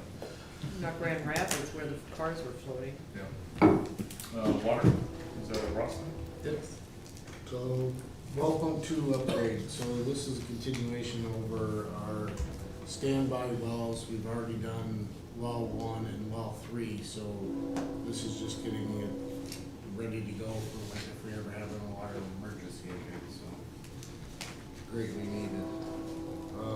Ross, which well house is it that you talked about taking offline and turning into a fire suppression only? Just which number? Well 4. Yeah, that's down in the South of the I-69? yeah, south of by Jim Ryan there. Yeah. We can't use high arsenic. Hunter's Creek Mobile Park meter pits. So this is a continuing problem we have. I'd say between 60 and 75% of our shut-offs are in this mobile home park. So we're constantly going in there, shutting water off, turning it on. We have water main breaks in their area that we can't seem to get them fixed, and that all turns into cost for the city, so. Is that our water main in the park? Their water main. So it's their water main, Yes. but our meters. Yes. So the water is leaking all over the place, and we're not getting recouped for the cost of that, Yes. because it's never hitting the meter. Right. Yep, it has to go through the meter in the home for us to get any money back for that. So if we go to a meter pit, they're gonna get charged for all the water being put through their system, and it's gonna kind of encourage them to fix, well, they never will, but it would Yeah, encourage them to I'm fix it. sure when they start seeing the bills, they're gonna be really encouraged to. Mr. Abbott? Yeah, quick question. Is the water bills billed to the individual mobile homes independently, or does the park get billed for? It is billed to independent owners in the park, but the park does own a lot of rentals in that park, so you send them bills to, and they're each individual for a unit. I guess my question would be, I mean, we wouldn't know, but are they upcharging those clients that are renting the mobile homes for their water bills? I believe we send our water bills right to the resident. We always have. Even if they're renters? Okay, cool. That is a legitimate concern, we have that problem in Cedar. They would double and triple their actual bills, or they would just make believe numbers, and ask them to pay. And if, Even in the, because we have partial water to the other mobile home, right? Yes. We do the same thing there? that one is, they do have a meter pit, so we bill to the mobile home park itself. Okay. What they That- do individually, if they have a flat rate, I don't know for sure. I think that's the one I've heard had problems with their water billing over. Mr. Kirk? So, Oh, sorry, I didn't know I had a question. just to, I think, address Commissioner Atwood's concern for even raising the question in the first place. Currently, the way that it works, you're billing the individual resident of the park. And there's probably no way for them to upcharge unless it's one of their rental units and they're able to intercept the bill at the address before the renter sees it. But if we go to these meter pits, then we're in a situation like the one that you're hearing the complaints from, where we're billing the park, and then it's on them to bill the residents. So upcharge would potentially be possible with this project. Okay, and then we can get into a situation like we are with the units that you're talking about, Mr. Atwood, I think, so. There could be a legal solution there, once. Yes. Okay. I just want to bring that, No, it's a legitimate concern. So do you have to, like, does the park know you're gonna do this and they're in agreement, or it doesn't matter, we're doing what we need to do as a city, or? I'm just- Technically, it doesn't really matter. Okay. We haven't reached out to them. They're a pain in the butt to work with. So it's just gonna be done and then they'll have to figure out how they're gonna, There'll be a lot of logistics to it. Okay. Because they'll be taking over the meters from the homes and billing however they do it. okay, And we'll send one bill to the park. okay. I think it's likely that they will have to. They're gonna have to repair those water mains that break. They're gonna have to charge, they're gonna have to basically specially assess themselves in order to get their infrastructure back in place. I would say there's a chance of that, yes. Difference is they're not bound by the same laws that we are. And I've sometimes known mobile home parks to act on, what's the appropriate term? Sure, we'll go with that. I guess I just want to make sure we're protecting ourselves, but also the residents that, Yeah, They don't get this. it's two sides of the coin. We either have a lot of water wastage and time staff wastage, or, you're potentially put citizens in a harmful position where they might get charged more than they use. Yeah, we recognize that. Currently, the rest of the citizens are paying for that wastewater. So just one more thing to add.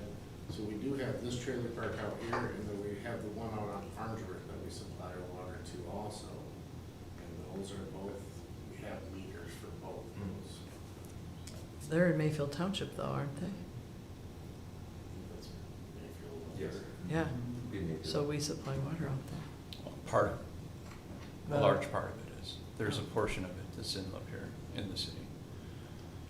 Or are you talking I'm about the one talking on about the one on Farnsworth? Farnsworth, Okay, is yeah, because Mayfield. even the other one that he's Is- referring to is is part of- even partial. Yeah, partial. Yeah. So, and I'm sure that we have already taken care of that, but there's water, or, there's water for fire out there that we're safe that, at the park, at Hunter's Creek? There's, okay, And we would still, like a lot of hydrants that are in private areas like that. Yeah. They pay a fee for the city to come in there and maintain all their hydrants, so. Oh, so we do. They're good. okay. So for clarity, the one that has a meter pit that's complaining about their bills, because they're getting a higher bill than the people who are wasting water, potentially the reason they're complaining is that they're comparative, they're higher than the people that don't have a meter pit, and so they're like, how come we're getting gouged and they're not? But once a meter pit's in, that should probably level itself out. That, I mean, depending on how good they maintain Right. all of their Yeah, I mean, stuff. It would be totally left up to the community itself. Yeah, you're ignoring the potentiality of arbitrary and capricious ownership, adding whatever cost that they want to, which is why I'm saying I think we probably need to talk to the attorney about that. So just to be clear, because now I'm confused, it's Crestview that has partial city and, Crestview is partially, part of the park is partially in the city. The whole park has what? run through that meter that we have put up. So they have they already, I have that in place there.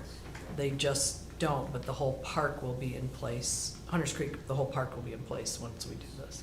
Okay. Mr. Womack, when you mentioned that we should talk with the city attorney about the potential and what can be done to possibly mitigate that, I'm thinking that's in concerns to this particular project, but if we're gonna go down that road, would we also consider any mitigation efforts that it would look like to safeguard the residents in the other situations as well? Yeah, I think it would be required that it would apply to all parks. Okay, thank you. Will that be something that's coming up on our agenda? Or do we? I mean, not yet. Okay. So so only part of Crestview has the, what are we calling it? Water meter. Meter pits. The meter pit. So only part of Crestview has a meter pit. All of it, all of it. All of that has a meter pit. So who was complaining? Crestview, The residents. saying that they're paying more? Oh, because They they're, have a meter pit. because It's the captured. landlord is taking care of them. Okay, get it. I was thinking it was. But also, the meter pit's gonna grab all water versus letting some slip away. Right, So right, if they're getting right, caught for all right. the water, they're gonna pay a higher price. All right, water main replacement? This water replacement is for, this is the alleyway between Court Street and Pine Street behind our old fire site. So this is a 4-inch water main. It's in very bad shape. The alley's in very bad shape. We'd like to upgrade it for new development, fire suppression. This would just be a good, small project to have done. And will this water main feed to Mr. Lamagna's project that's happening? Then you got Elm Street and Troll. Elm Street Trail, this is an area that we have had multiple water main breaks on. We're about ready to start putting patches upon patches on this water main. I mean, it's just all the way down the whole road, so just a water main project will all be open. How much road work is getting done? Is it just gonna be a resurfacing? It would be basically a trench where they put the new water main in, and then yes, it would be, so you'd have to fill in that void and probably just resurface the whole street. Okay, cause the street shows the long history of the water main. Yes. So Elm this year and Turl next year? Yep, and it's the same scenario for both those roads. I'm sorry, I misread that. It looked like Turl had mentioned it. Yeah. My apologies. I made you talk more than you have to. All right, that's, I believe, all we had for the first year of CIP, right? Mr. Chair, would you allow us to take maybe a 5-minute break to reconnoiter before Ms. Hannigan gets into the budget? Yes, that, we'll allow that. Madam Clerk, do we need to make a motion and vote on that, or can we just take a recess? Okay. 5-minute recess. Reconvene.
All right, we'll call the meeting back to order.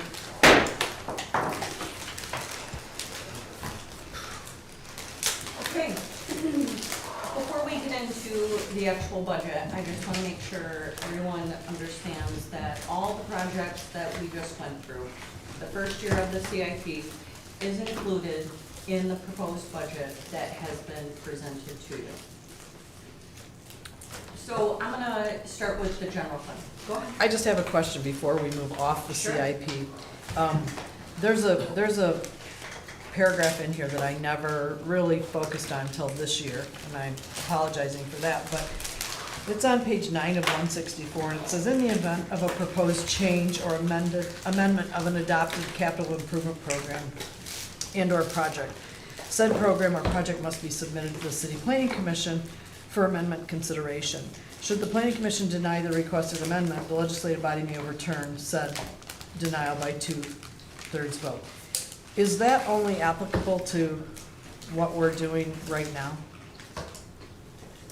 In other words, the CIP things that we've approved, is this only applicable to what we looked at today for the CIP? You mean the language about overriding the planning commission? Right, I don't know or where- changing, yeah. Yeah, I don't know where that language came from. Is that the planning and zoning enabling act? I would assume that it is, because the planning commission adopts the capital improvement program. The city commission does not.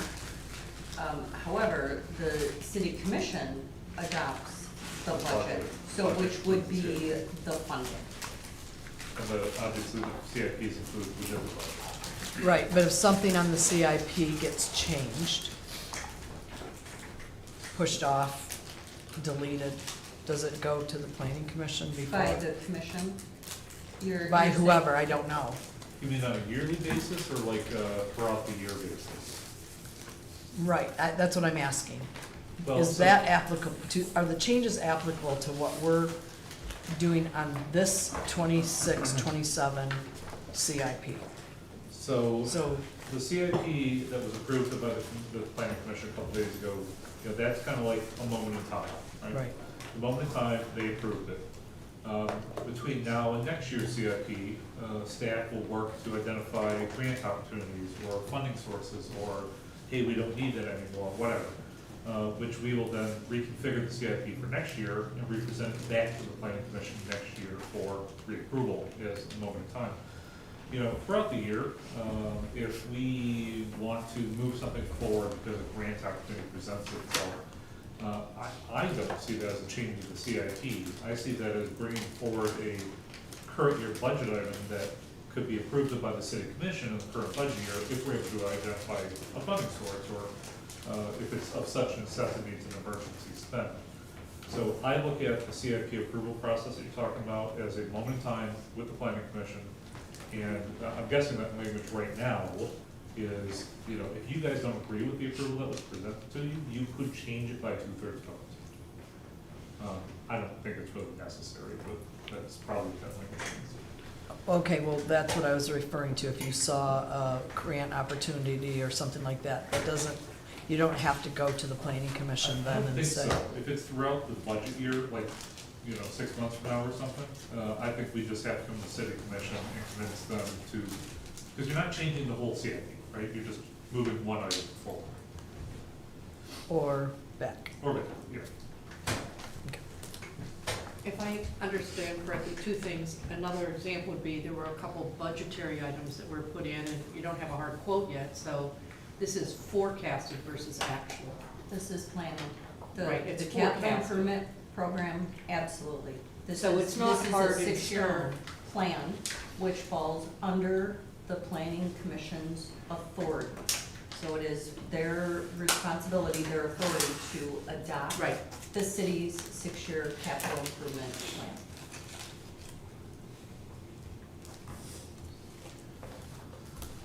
Okay?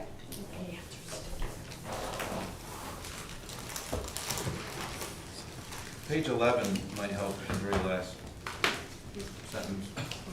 We're going back It's in the I'll give CIP. you summary. Kelly, what page are we on? Well, I think we're still talking about the CIP. Thank you for that. Ms. Ray, are you talking about page 11 of the CIP? Yeah, page 11. Oh. It gives like just a little tiny summary. Well, I mean, I think I explained it a lot better, Yeah. but sure, there's an option there too. I think your explanation was a lot better. Uh-huh. But, just keep in mind that the first year of the CIP is the budget. Right. Everything after that is just a plan. So again, it moves forward year to year. I didn't want to get into it with the CIP, but there's a few things that are lined up for next year, which I don't think we've identified a revenue source. So if we get to next year and we haven't identified a revenue source, what do we do with it? Good with that. Okay. Good kick down But Ms. Hannah is desperate to get into the budget, so.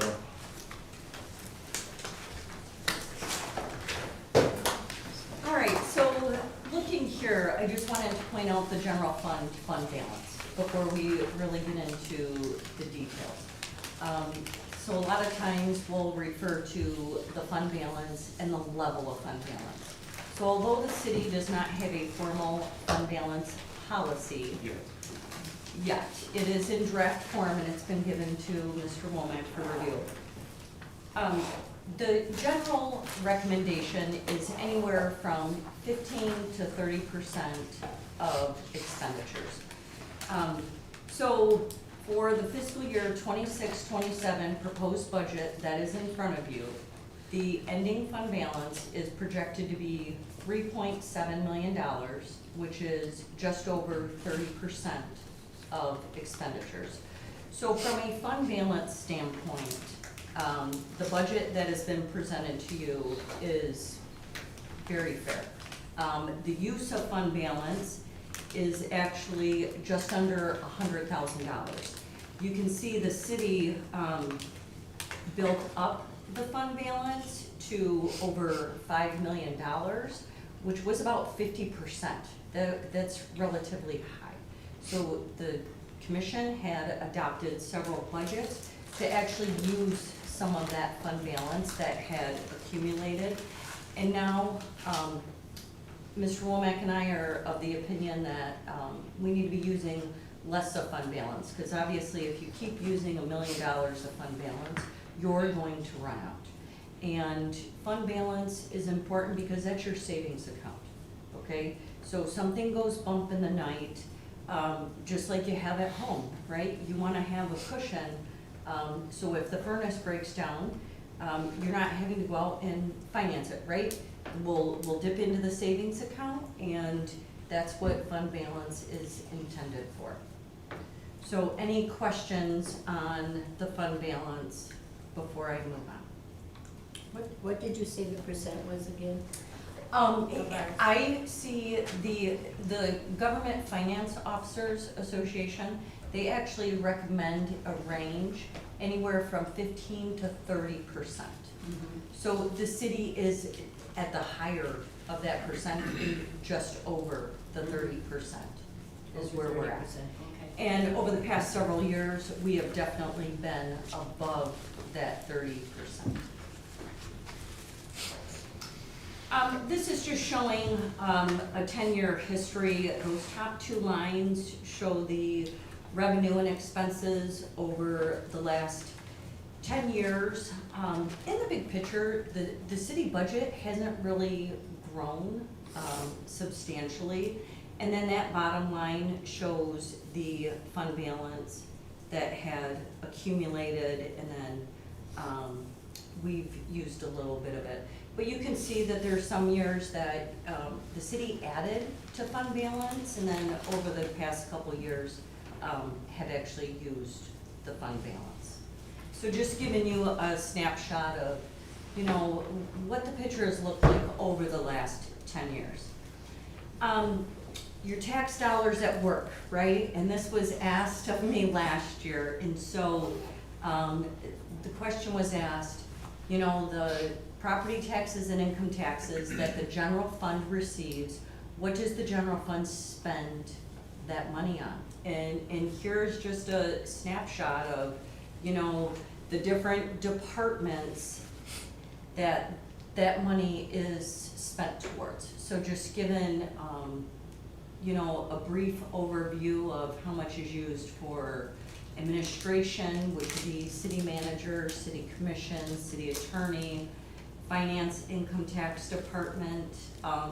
Public safety, of course, is a huge, you know, a huge piece of, you know, that dollar there. And then, you know, we have DPW, parks. The general fund contributes to the park fund, and this coming fiscal year, that's about 3% of the general fund budget, and then a little bit for planning and cemetery. So just giving a overview of how that money is spent. Chief, my eyes are bad. What's that big part in the middle? Give me my glasses. Big little furry. No. Where's Yeah. That's the general. So flipping to the budget book. So I'm looking, starting with the general fund. I'm starting on page 28. And really what I'm gonna do is, I'm gonna go through at a high level. You know, highlight the changes and, you know, not go line by line.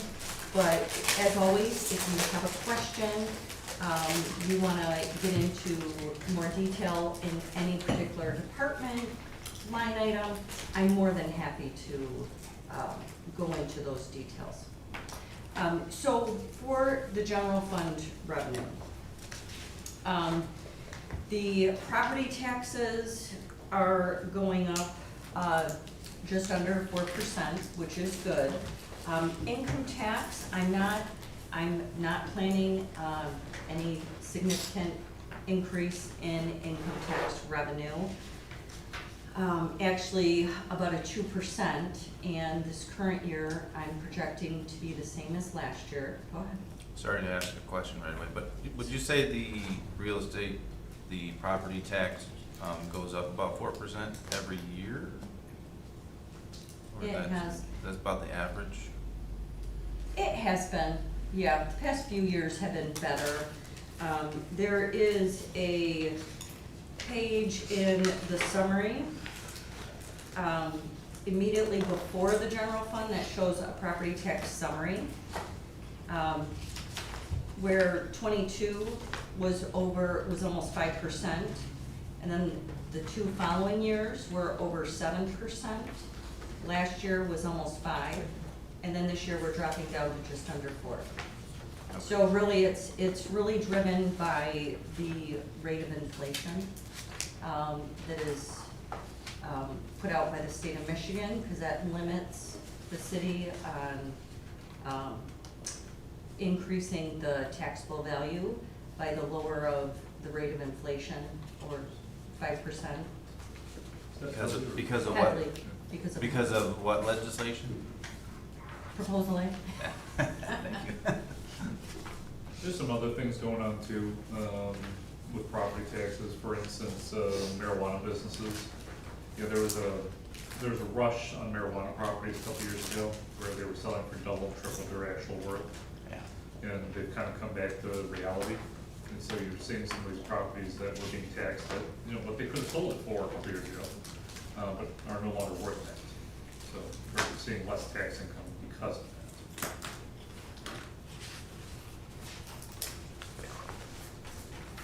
And each year, you know, there's homes that sell and become uncapped, so it's really, you know, it doesn't always follow the rate of inflation. State revenue sharing, the state revenue sharing that is in the budget, that is based on the state's revenue forecast, and that is a decrease.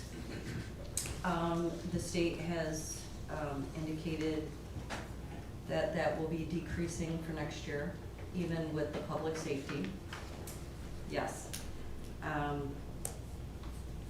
Overall, there's not, you know, there's not significant, you know, there's some line items that may go up a little bit, and there's line items that may go down, interest on investments. The Federal Reserve has been lowering investment rates, so we will see a reduction in our investment income. The city is still planning to receive the contribution from Lapeer County for public safety. That's ongoing at $110,000. The other big revenue piece, the fire department, they have quite a bit of revenue because we have interlocal government agreements where we provide fire service. There's one of those contracts is up for renewal. So we're, you know, the city may see an additional increase depending on how that contract is negotiated. In the housing department, as you may recall from a few meetings ago, the Housing Resource Fund was closed into the general fund. So all of that revenue is reflected for fiscal year 25-26 as well as 26-27. So you'll see that additional grant revenue in that department. The reimbursements, that is where LNI reimburses the city for, go ahead. You Just wanna- for the housing commission, not LNI. Sorry. Lapeer Housing Yeah. Commission in Riverview. So in total, we are expecting a slight increase in revenue for the general fund from fiscal year 25-26 to fiscal year 26-27. Questions? Is the TIFA 3 contribution, is that like a pushing back to the county and drawing on? No, okay. Originally, TIFA 3, which you were all provided a copy of their budget as well. Originally, TIFA 3, because they do have an accumulation of fund balance, they were going to do a return of revenue. And then the board decided that they would prefer to make a contribution to public safety, because as you know, the public safety is included in that district. So that's what that represents. Okay. So those are all the fire hall and police station upgrades that were funded from TIFA 3, that's that same connection. Got it. I would also point out just that Kelly and I do try to run a pretty conservative budget. So even on a revenue perspective, I think we undersized is not the right word, but under-protected some of the revenues. Because we don't, I would absolutely hate to be in a situation where we think we're gonna bring in more money, we don't. I'd rather plan for less money than, try to bring in more money.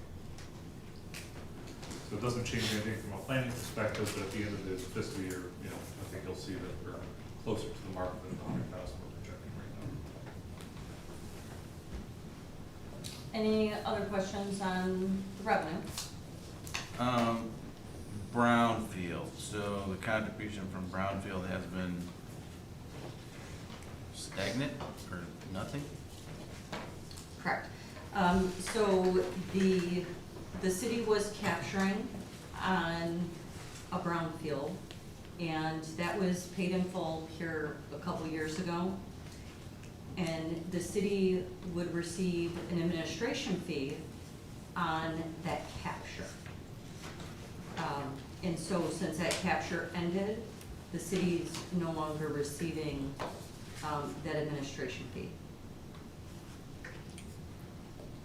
In other words, there was a developer who did a brownfield, and then we pay ourselves back for the work that we did as part of that, 10% or something, 5%. An administrative fee based upon that brownfield, but now the brownfield has been paid back, we can no longer capture it. So, HTIF, how would a contribution from Brownfield work? Is it strictly administrative fee, or could the board, like about TIF, they're helping finance public safety. Could Brownfield Board also do something similar, or is it just the admin fee? So you're getting a little ahead of yourself. I like to get So- ahead. So yes, we could capture an administrative fee on an HTIP, but I'm also fairly certain, to be, talked about at a future date. We could also enter into agreements with the developer and the HTIP to also pay for police and fire services as part of a separate agreement. Sorry.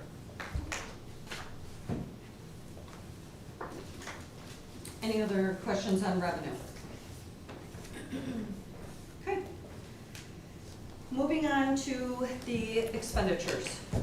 So in total, the budget presented is 12.1 million, which is less than $100,000. It's $90,000 more than the expected revenue, which is nice to be able to present a budget that is using very little of fund balance. In the big picture, so each department, we go through line item by line item. I go through, Ms. Romack goes through, we meet with each department and really go line by line. There are no new positions being proposed in this budget. There are, we have union contracts in place, so wages and salaries reflect those union increases. Health insurance is really unknown. We're, projecting a 15% increase. There have been years we've had 9%, and in the recent year, we've had almost 20%, so that's really unknown. As you go through each department's conferences and workshops has been reduced. The message that has been sent to each department is that we are going to slow down our budget.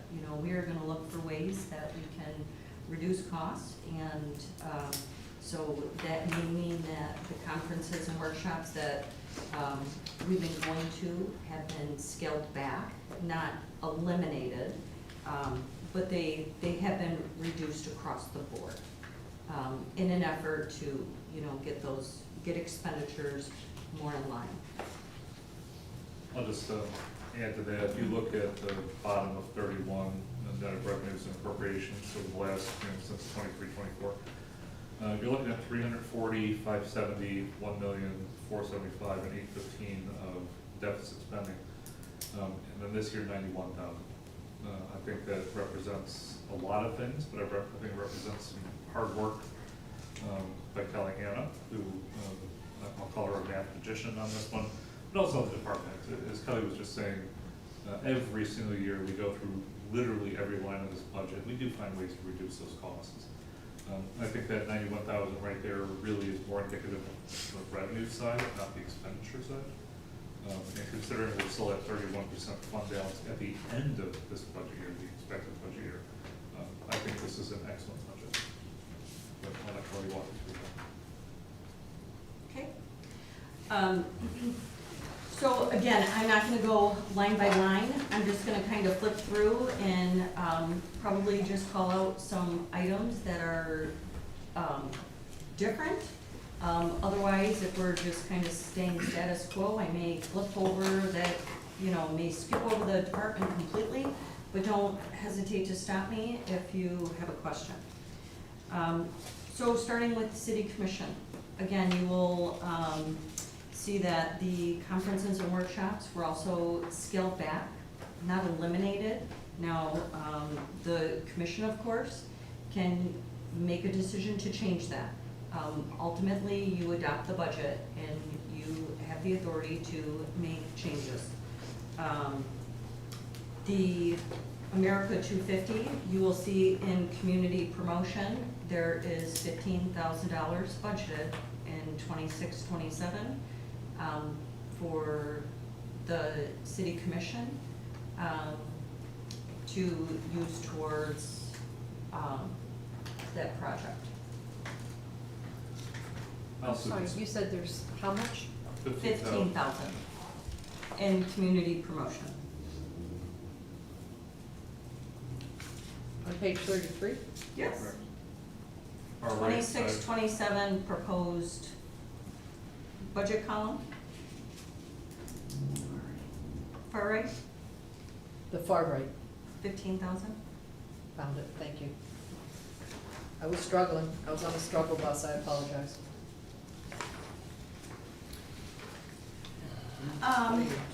Nothing significant in the city manager's department. Again, numerous items have been reduced. If you look at the current year projected compared to the proposed budget is being decreased as well due to conferences and workshops and other line items that are being reduced. The income tax division, nothing really changing there. We always continue to look for, creating efficiencies with our software and our technology. City clerk, same story, really not much different there. Conferences and workshops reduced.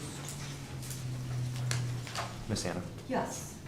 I just don't want to skip over the fact that that's with the increases in health insurance that is really putting a big ding into it. So you managed to cover the gap and still come in under. Yes, and in this current year is where we received that 20% increase. So, yes, that is a very good point, that even absorbing that huge cost, each department's budget, you'll see a trend here that the budgets are going down.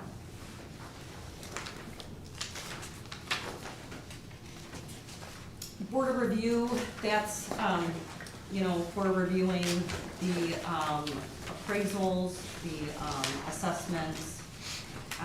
The Finance Department, nothing significant going there. We do have a reduction for the next year as well. We are actually expecting a reduction in staffing due to the planning department. We will be sharing a position. Again, as positions open, Mr. Womack is, we've been doing a great job of evaluating positions and not just backfilling them, which has really helped the budget as well. Kelly? Yes. You said that no new positions are being added, but didn't we just have an ad out there for a planning, And that's Mark, I don't know what the position actually is, but it's it's going to be actually replacing the existing position that's in that department. So we're not adding, any full-time staff. So that Okay. position's replacing, But it will be a full-time position with the city, just replacing Kim. correct.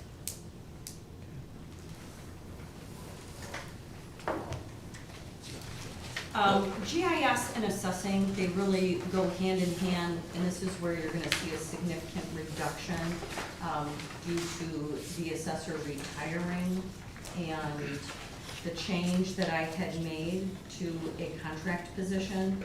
So you will notice a significant decrease in both of these departments. And, it has been several months, and I'm happy to report that this is working out very well. We've not noticed any reduction in services.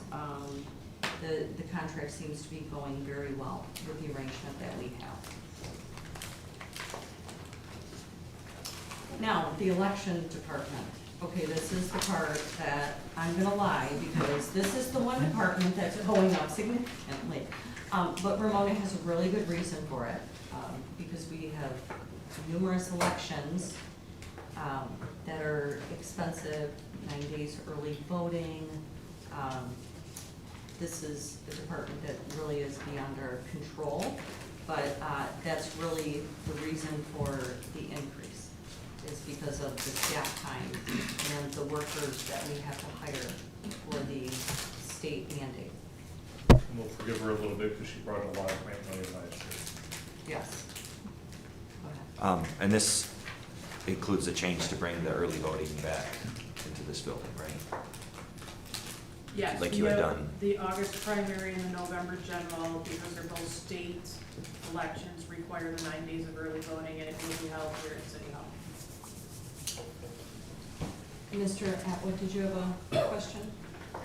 Yeah, I mean, it just kind of reverts back to 23, 24, 24, 25 budget, right?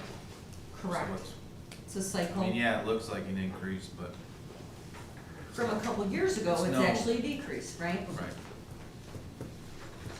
Yes, and Ramona does a great job of, you know, trying to keep the costs as low as she can with, you know, the work that she has to do. Especially with all the state mandates. City Hall building maintenance, now, this current year, is going to be over budget. There will be a budget amendment that will come to the city commission. That is due to the unexpected flood that occurred at City Hall. We're still working through all of that. We will be getting, insurance proceeds, of course, which are not reflected in this budget. So, you know, that will, help with, you know, recouping some of these costs, but, yes, so that is why you see the increase for this current fiscal year. Well, sorry, what was the total amount of increase for this year? So projected, which is the second line in from Yeah. the right, you'll see it's at, what, 149? And Can I when- just, can I say something to that? Sure. Yep. So a lot of these items that you're going to be asking for a increase or an amendment was stuff that we've taken out of the budget before. So, like the carpeting, and so it's kind of a good thing. We didn't do a lot of the repairs back then. Yes but- and no. So for instance, we have budgeted for a couple of years to replace the carpeting. Yeah. And then inevitably, you know, a door will stop working, or an HVAC system will stop working, or something will stop working, so we spent that money on those things instead. You know, we took the opportunity with the insurance money and the fact that we had to replace the carpeting downstairs anyways, to finally replace the carpeting up here. How old was the carpeting, Ross, do you think? 80s, 70s? All government carpeting is a million years old, right? So we were able to accomplish that. We also got the downstairs painted. I guess we got most of the upstairs painted as well. So I can't remember, do you remember off the top of your head how much we spent in addition to $10,000-ish, something like that? I think it was more like $17,000. Will there be a I breakdown? think, but I'm not, but again, we're still working through Yeah, it. is there gonna be a breakdown, like how much the insurance covered? Yeah, once we kind of sorted it all out. Yeah, right now, I think my best estimate is that there's a $17,000 gap. However, there's numerous items that, I know are not moving forward, that for instance, the assessing department, for instance, if you look at the assessing department, there's $12,000 budgeted for an appraisal that I'm 98% sure we are not going to need that appraisal. We don't have any tax tribunals at this time, which would require us to have an appraisal. So for instance, I'm pretty confident that that $12,000 could be redirected to close that $17,000 gap. And we have a $5,000 insurance deductible, so it's pretty close, and I think the building looks great.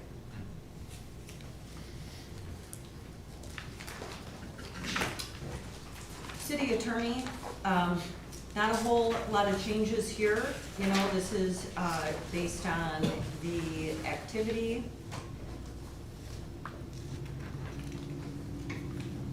Next, the police department. Police department, you know, they do bring in some revenue. As I mentioned, Lapeer County contributes toward public safety as well as the schools for the SRO officers. Looking at 25-26 to 26-27, there is a small increase. This is a big department with, you know, a lot of personnel, which is very important. We want our city to be safe. And this is the cost to have a safe city. But nothing too crazy. Go ahead. Yes, with our police department, fire department, I think I've mentioned this before, but the sheriff department has kind of added drones kind of to their fleet, and we're able to partner with them if we need. I think they have infrared and stuff like that to, maybe I'm not supposed to say this, You want me to but talk about it? Can I talk? Please. Yeah, so the sheriff's department implemented a drone program. I think they have 3 of them. Metamora Township has at least 1 drone that's very active. I'm looking at sending an officer to participate in that program, get them schooled up. I feel like the city should have some skin in the game and participate with the program, so we have access to it 24/7. So for us to go out and buy drones, I don't think that would be necessary. I think it's a cost we don't really need to take on. So, but I do think that we need to get involved for sure. And we had we had a working relationship with Metamora Township last year with their drones, and they were operating in the city and helping us out with some issues, right? Yep, absolutely. I mean, it's pretty amazing what they can do nowadays, especially the emergency, you know, drones, to where you can cover a large amount of land for missing people. Yeah, especially with infrared. They're not the flock camera drones. No, They're not. no. Don't want to get off on that tangent. Way to Good go, save. way to go. Really good save.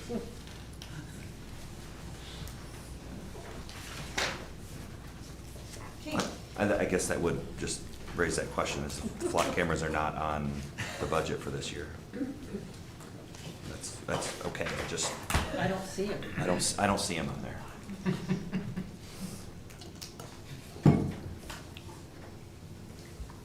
Fire department, again, not much changing on the fire department side, other than just the normal increases.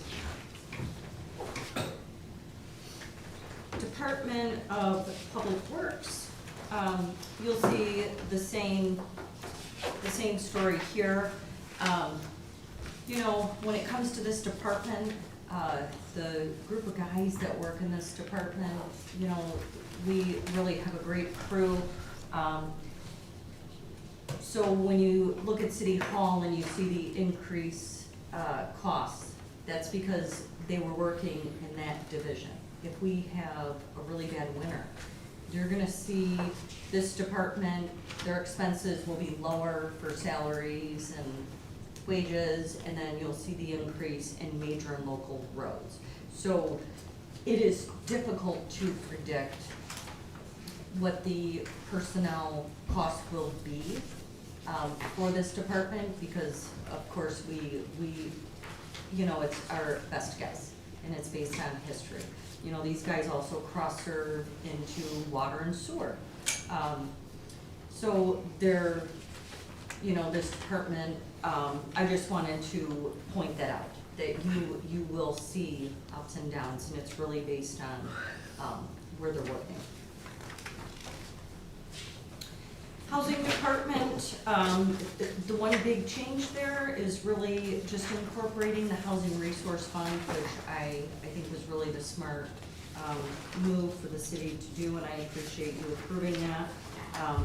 So you see, you know, a large increase in the revenue, and then you also see a bump in their expenditures, and it really is related to that grant activity. There really is not anything else significant going on in this department. It's truly related to those grants and the revenue and the related expenditures. planning department, this department, there is a slight increase in the costs, and this is, you know, where there is a change expected in the staffing. I just wanna point out that on the revenue side, in addition to TIFA 3, the LDFA is contributing an additional $50,000 to the city for this position, for the economic development director. Community and economic development. Thank you. So even though it looks like this costs have gone up slightly, in total, on a net basis, it's actually gone down quite a bit. Because the city's receiving $50,000 from LDFA and $50,000 from TIFA 3 towards this, which is a significant contribution for the city.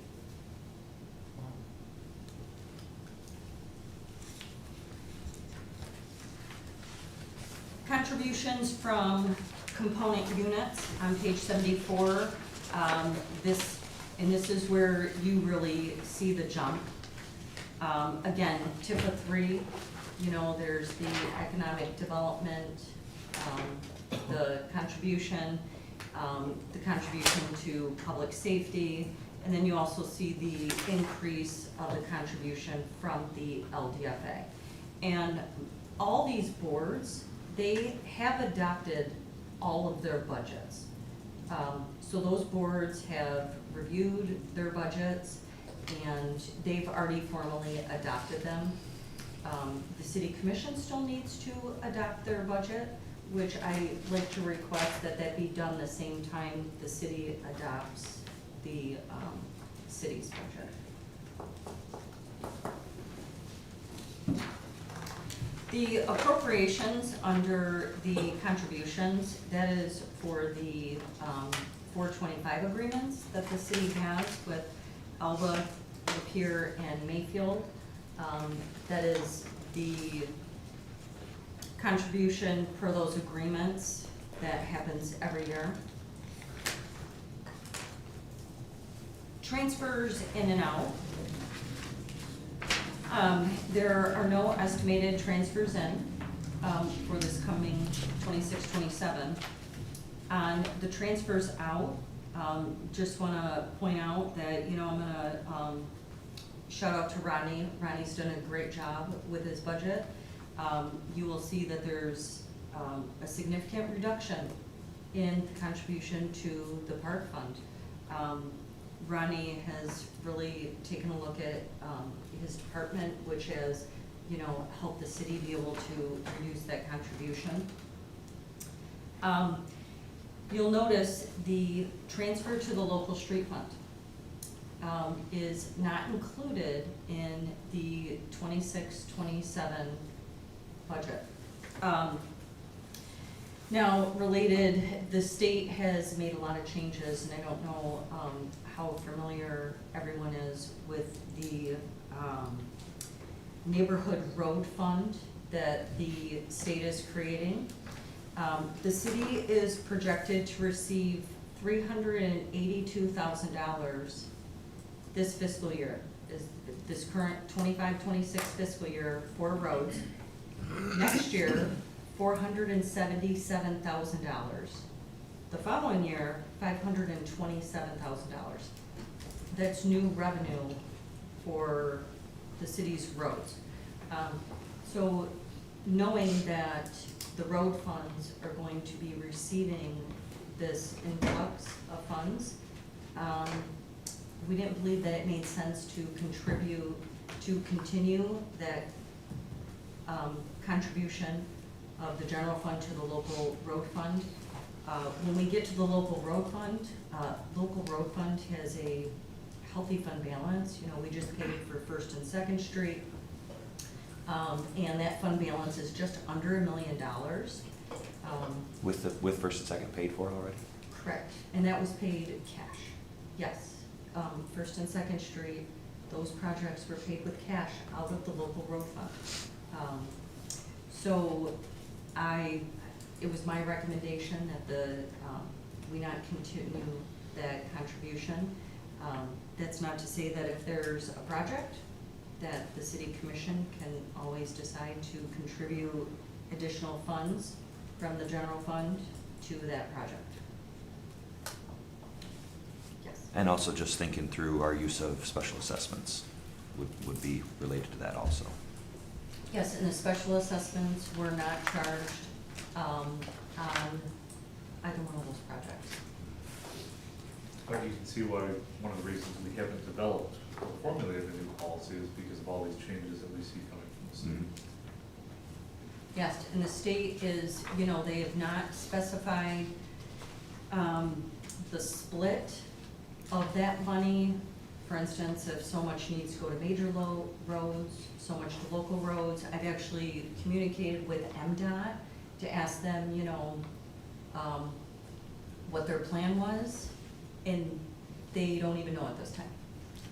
Maybe that's the answer. I was wondering if we could still expect MDOT grants to be coming in, or, is this new money, or is this just a shuffle of money? Well, Roe is still advocating to apply for these grants, and I would think that they would be one of the first to know if that's not the case. And I'm not hearing any of that.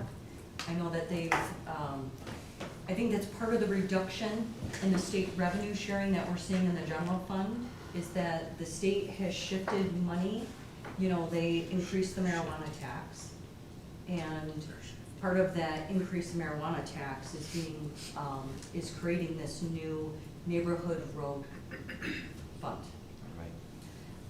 But the estimate of revenue that I just gave you, that was just issued from the state within the last couple weeks.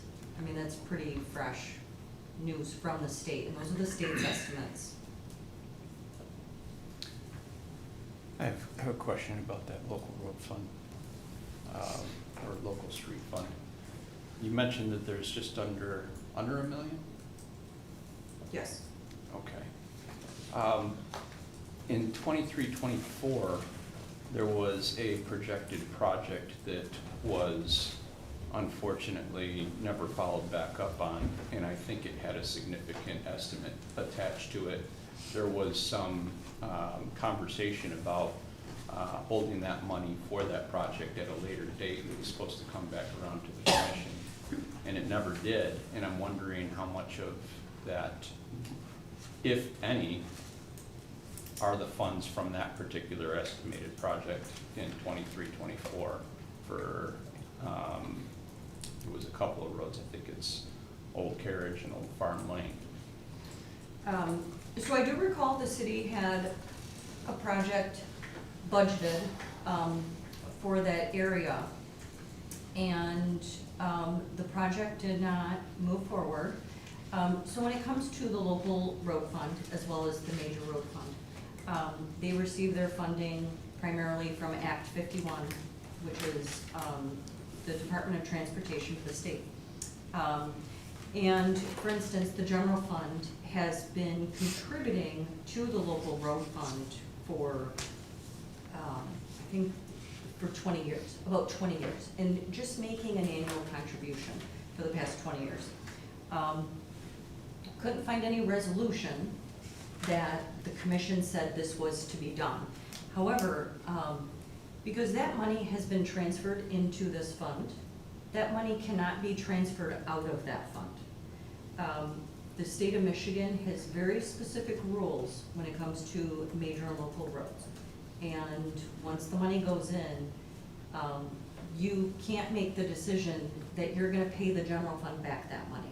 So whatever money was in the local road fund for that project, it's still there.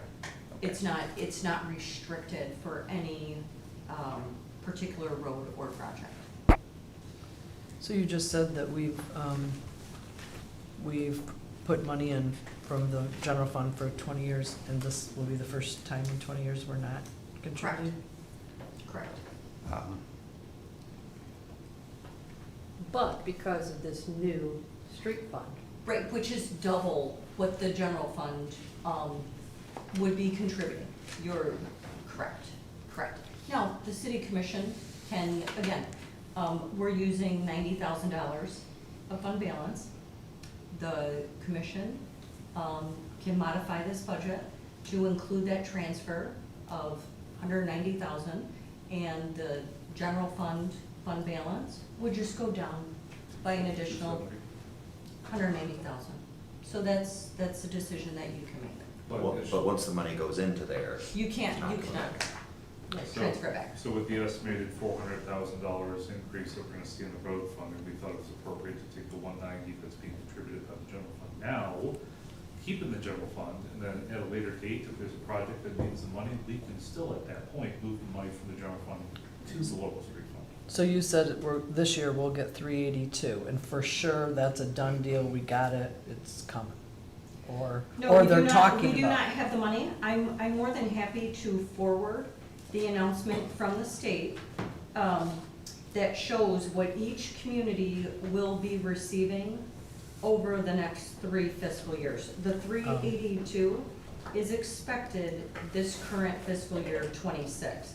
And none of this money, just wanna make sure, none of this money is included in this budget. Because again, Not you know, in your this hand. was something I learned 2 weeks ago before I even printed the budget. And it's hard to say, you know, do I put it in local roads, do I put it in major roads? We just know that We need a little bit more it'll guidance be, from the state. the before we do revenue, it. right, the revenue will be increasing. So the state determines how much will go, the state will determine how much goes in local or major. Kind of. Usually. So when it comes to, before when the state has done special allocations for roads, I want to say it's back in 2018, the state had done this. The state was very specific and said, you know, you are to put this dollar amount into major roads, and you are to put this dollar amount into local roads. So that will be, without that guidance, the city commission could make the decision to do 50-50 or, Oh. And we also have the authority under the law to move money from majors to locals. up to 50% of the Act 51 can be moved from major to local. And does that have to be used in the fiscal year they give it to us? Does it have to be used up, or it can be transferred, or? I mean, that doesn't mean they're not gonna come out with guidance that says, It'd be very odd if they did that, but I have not seen that for local Okay. road funds, because this isn't a grant, this isn't like the ARPA funds, Okay. where, you know, we're gonna give you this money, but you have to use it within Okay. 3 years. the expectation is that it's just our money, we can keep it forever, we can spend it first year. Okay. Any other questions on the general fund? Yes. Yeah, just real quick, because when I went on my ride along with the fire department, a few of them had just gotten back from a conference on how to properly put in car seats. So, with how complex that actually is, I believe they were doing the whole, the class was 8 to 8, it was a full day.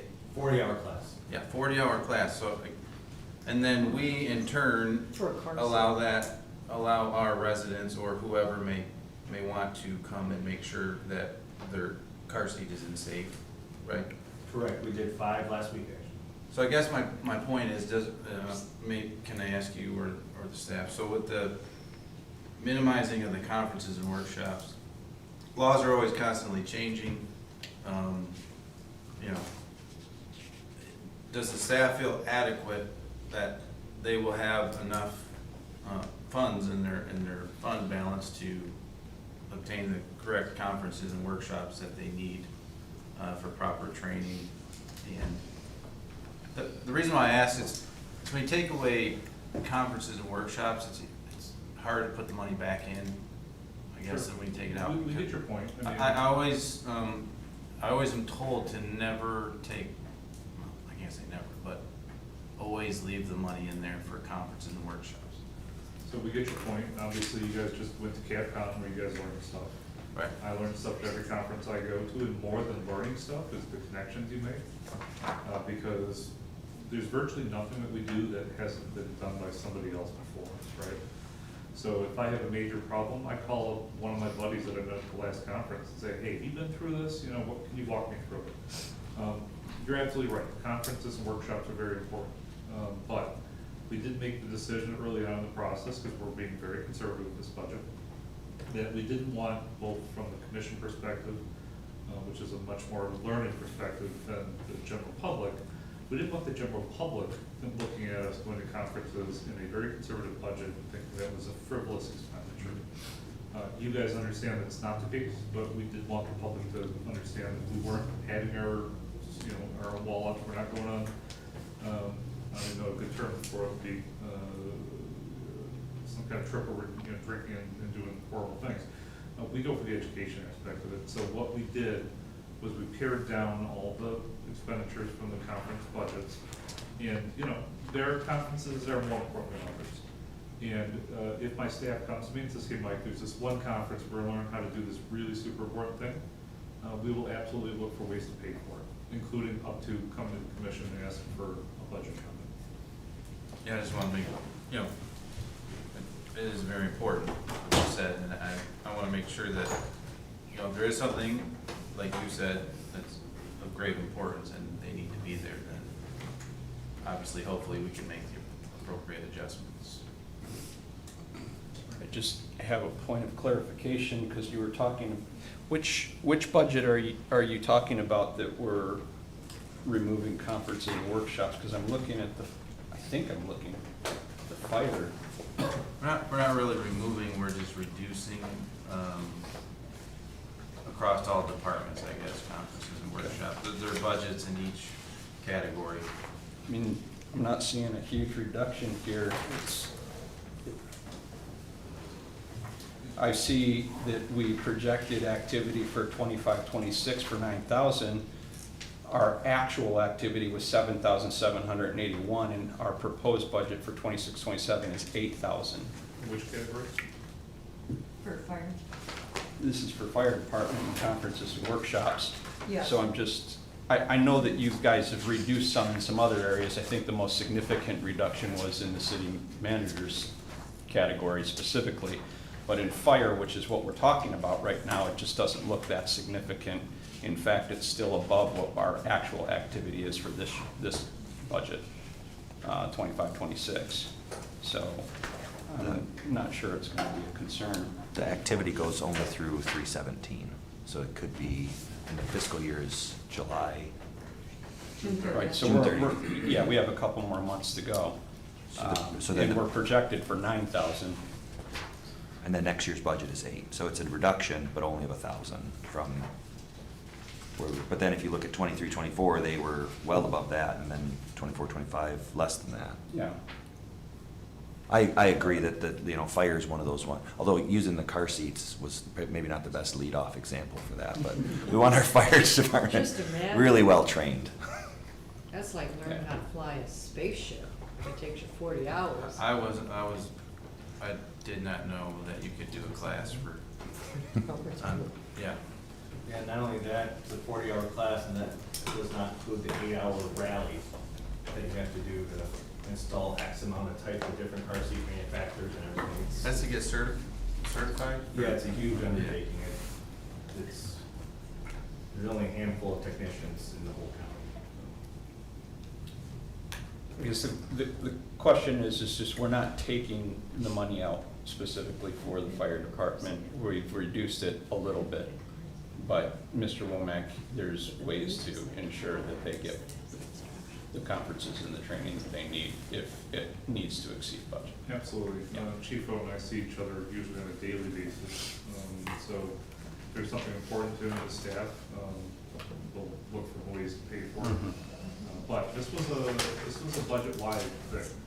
You know, when we do a conservative budget, we do a conservative budget.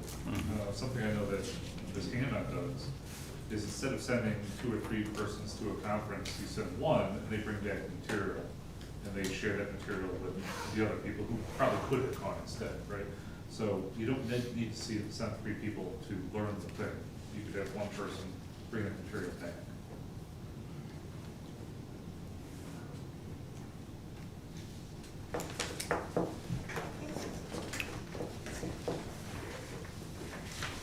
The cemetery trust fund, this accumulates, a portion of each grave sale is to go into this fund, and so there's no expenses, it's just reflecting that portion that's being moved. Major street fund, I think we've covered a lot of this, to be honest with you. You know, on the revenue side, you see the large increase related to the grant for the Genesee Street Bridge, the $3.8 million for the bridge grant. And then on the expenditures, you see the large increase as well, up to $5.4 million. Current fiscal year, elevated revenue and expenses related to Park Street that is going on. But the ending projected fund balance for major roads is $1.1 million. And again, that doesn't include the additional revenue. But there are, you know, several projects going on in this fund. The traffic control, of course, we have winter maintenance, which is really an unknown. We really, you know, it's really hard to predict. I wish we could do a better job, but, you know, some things we can't control. Any questions on major road fund? Local street fund, same thing. You know, we get the money from Act 51 for next year. As Ross had indicated, we really don't have a whole lot of projects going on for local street fund. We've got some engineering, which is really for future road projects. The expenditures for, you know, just to kind of put into perspective when we talk about that fund balance, right? The expenditures for local road fund is under $500,000 for next fiscal year. You know, that's for winter maintenance, that's $80,000 for additional script seal, you know, maintenance, as well as that engineering, and the fund balance is projected, I misspoke earlier, fund balance is projected at $720,000, but it's still almost double the normal expenditures for that fund. It's 148% of those expenditures. And if you took out that maintenance that we're doing, it would be more like 200% of those expenditures. Yes. Mr. Atwood? Sorry, major street fund appropriation 488. What is the sweeping and flushing? Sweeping them, street sweeping. Flushing is flushing hydrants. Sweeping streets. Let's say that one time. Why so Street little? sweeping. When they, Mike knows that my pet peeve. That's why I'm looking at them. Okay, We can't so go out that's an every inside day, Josh. Sorry. What are they sweeping? Like confetti after a parade, or like, when do they go sweep? What's the? Usually we do a couple rounds in the spring of sweeping, getting all the dirt out of the catch basins and curb lines and all that. And, mid-summer we'll do it again. And then, yes, we do have events like Swing Out where we'll bring it on fair days. Can we add more to that budget? There's a reason why Mr. Atwood is not in charge of the street sweeping.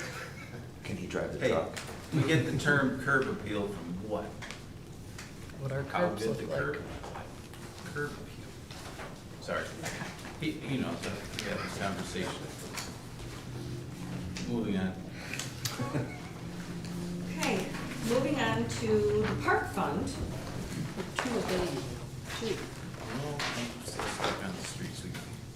So when you look at the park fund in the big picture, you know, you're seeing the same, you know, some large increases, decreases, that sort of thing, and that's really project driven. You know, there's been a lot going on in the parks fund, you know, with the trail project. Ronnie's done a great job of, you know, getting grants, getting donations. The city's been very fortunate. And, you know, Ronnie already ran through all the projects that are planned for the next fiscal year. The largest one being the inclusive playground that is proposed.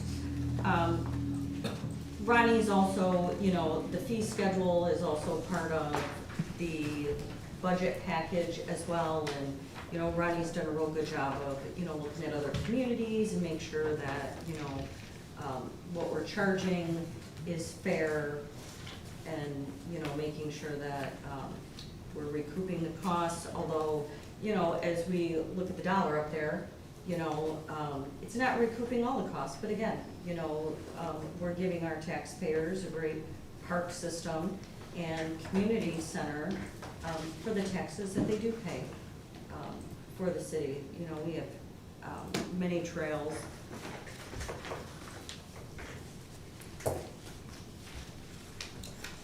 Were there any questions on the park fund?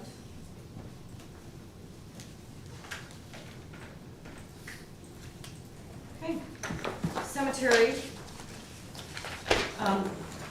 Not a whole lot going on in the cemetery. I know, I hate to say that. It's done itself. Well, it's busy down there, but, you know, we've got the mowing contracts. Ronnie does a great job, you know, trying to utilize part-time seasonal workers to come in and help in the summer. The big cost, of course, is the building and grounds maintenance, which is the mowing. The general fund does contribute to this fund every year. $100,000, which is actually lower than what it's been the past couple of years, but they do assist with subsidizing.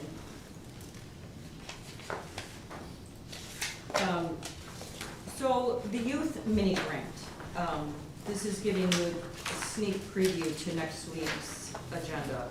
So on the agenda, I have a memo to eliminate this fund. So with my research, this fund was a donation from, I think, 15 years ago. It's now just under $700. Originally, it was like a $500 donation to be used for parks, for like a park scholarships, that sort of thing. So so I'm proposing that this fund be closed.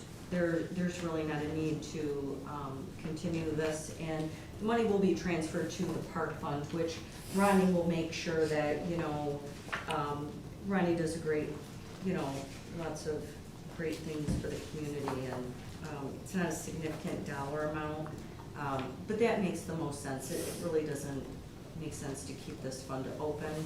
And as far as I can tell, none of this money's ever been spent. It's just been accumulating over 15 years.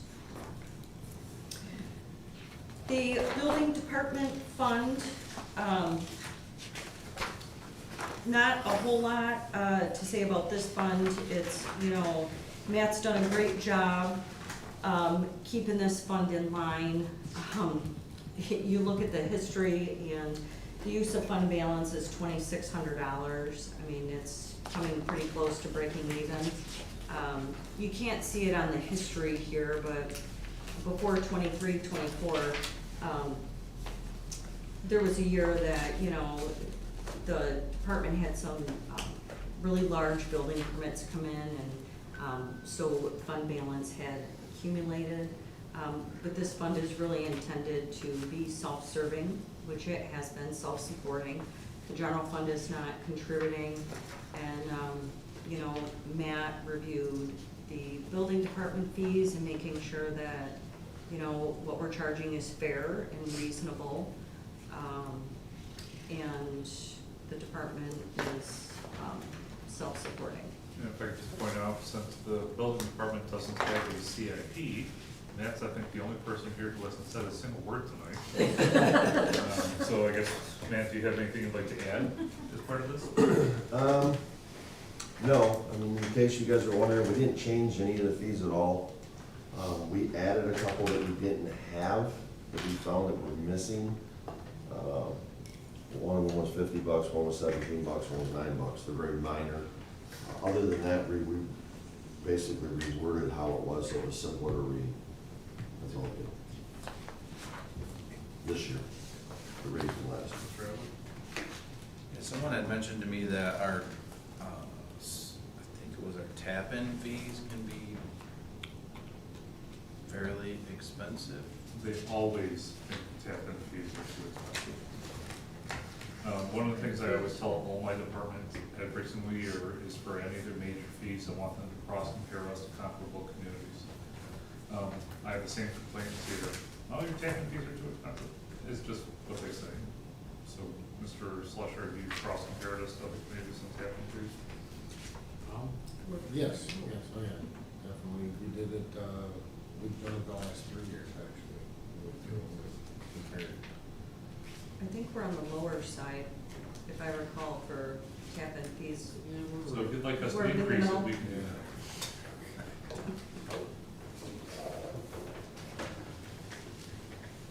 The Drug Law Enforcement Fund, this is forfeiture money that the police department has received that, you know, has a lot of restrictions to it. Can only be spent on certain items which, you know, Mr. Howell evaluates, and, you know, if there's something that the department needs, that these funds can be spent on, he'll identify that. There hasn't been any money requested over the last several years, and, you know, there's now $36,000 in this fund. But this money is restricted and it's required to be kept separate. So that's why we have the separate fund for that. The general debt service, this is where, you know, for accounting purposes, like to show where all the debt service is for the city. The 2015 bonds that are in this fund, the remaining payments are strictly water and sewer. The street portion of that project, those projects were paid in full. 2017 bond, the last bond payment will be November of 2027, so that'll be falling off. And then the 2026 bonds that were just sold, that debt service will go into this fund as well. So for the 2026 bonds, the street portion, major local roads will be transferring money to this fund to pay for their portion of those bonds. So you'll see that in there. There is a transfer from the general fund of $121,000 for the parking lot, for a portion of the parking lot. Not 100%. The DDA is providing a portion of that funding as well. And the DDA has this in their budget, and they've already adopted that as well. Kelly, how much is the DDA providing for that? Almost $22,000. I think Dennis, on a yearly basis, moving forward for No, but in addition, so the DDA has increased their funding actually to the park fund. So Ronnie's crew, you know, takes care of plowing the downtown, the sidewalks, and they do quite a bit of maintenance. And the DDA for years has contributed, I think it was $7,500 to the park fund for that maintenance. It hasn't increased in years. I believe this year the DDA doubled that contribution. So the DDA had that increase for the park fund, the increase for the parking lot project, and there's also an increase in the parking fund. When we get to that same thing. DDA has been making the same contribution for years, and it has never increased. But every year our costs increase. So we had to sit down with Jim, and the DDA did increase funding for those 3 items. Fire equipment fund, this was a fund that I created here a couple of years ago to start setting aside money for future fire truck replacement.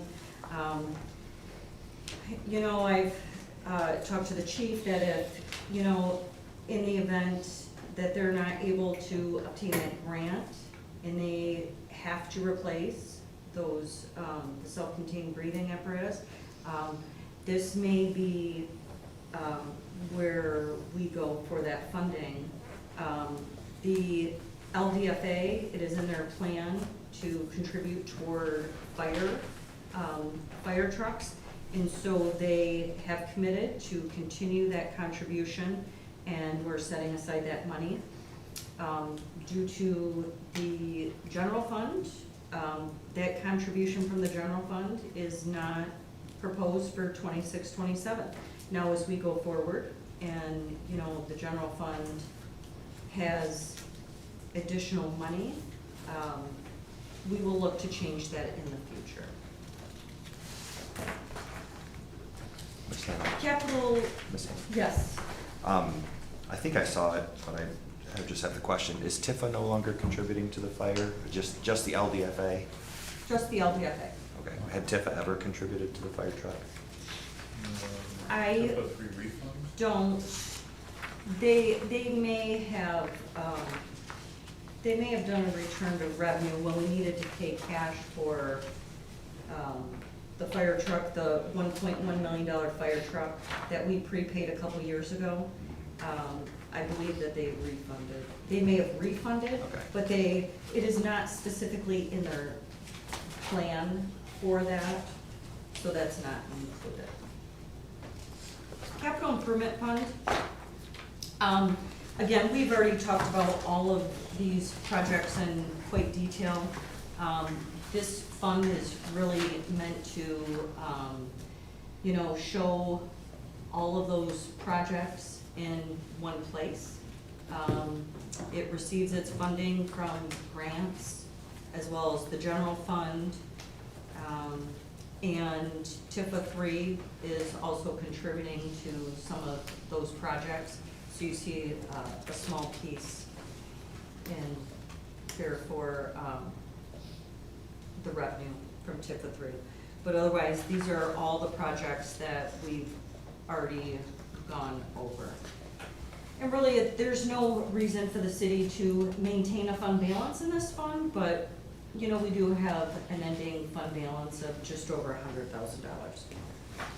Kelly, just one question. Sure. The DPW front entrance, it says 4,000 here, but earlier it said 16,000. Correct. Because that project, the DPW building houses water, sewer, motor pool, Oh, so as well they'll all as DPW. So- Correct. so they'll So it contribute. is shared by all of those Okay. functions. So the capital improvement fund portion is 4,000. Land acquisition fund, this is where the city accounts for land that is being held for sale. The city, you know, as you know, they have the 72 acres over on I-69, the Wade Junior High property. This was created many years ago, so when that land sells, that money is intended to go in this fund. This fund owes money to the wastewater fund, because when the I-69 property was acquired, there was a huge special assessment for the sewer that went in, as well as the water. The water's been paid back, but wastewater, there's just a couple more years. One of the lease agreement payments goes into this fund as well. That's just the way the fund was created, and when the solar farm was negotiated, that was a decision that the city had made at that time. Parking fund, this is a fund that was created that I'm not convinced we really need to continue with an enterprise fund for parking, but you never know, down the road I may bring to you a proposal to eliminate this. But for the time being, they receive revenue from the DDA, which is an increase to $25,000. And then when the guys salt the parking lots, as well as the cost of the salt gets charged to this fund. There's not a significant working capital, but it is going down. So that's something that we just need to be aware of. I mean, it still has over, $140,000. Wastewater, we talked about, all of Jason's great projects, and all the great things he plans to do to, make sure that the residents can still flush the toilets and all that good stuff. The working capital for the wastewater fund after this year projects is $4.7 million. That is quite significant. So, on the waste, so when I look at the water and sewer rates, the sewer rates really are not, I think they're actually decreasing, because the working capital is significant, and, we're able to pay cash for these projects, right?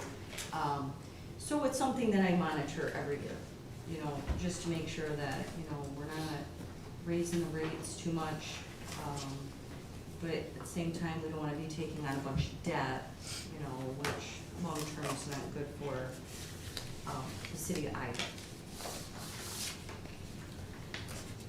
But the big piece here, with the wastewater, again, we have no change in staffing, contractual increases, but really it's the projects. Go ahead. Sorry to backtrack a little bit, but Sure. the PFAS, have we been getting, Every month, okay, good. yes, You already know what I was gonna say. yes, yes. And Maybe explain it to the class with the. Yes, and I'm actually, in touch with, yes. So the working capital for the wastewater, went down fast, because all of a sudden the city expended a significant amount of money. And this is why we have working capital, this is why we have fund balance. Because the PFAS expenses were significant, over $1 million. And so it really drained down the working capital of this fund. There was a settlement with the company that was responsible for the PFAS violations, and the city has an agreement, and that settlement amount, we receive a monthly amount for that, and they've been very cooperative. We exchange financial statements every year, and yes, there's been no issues with that. Thank you.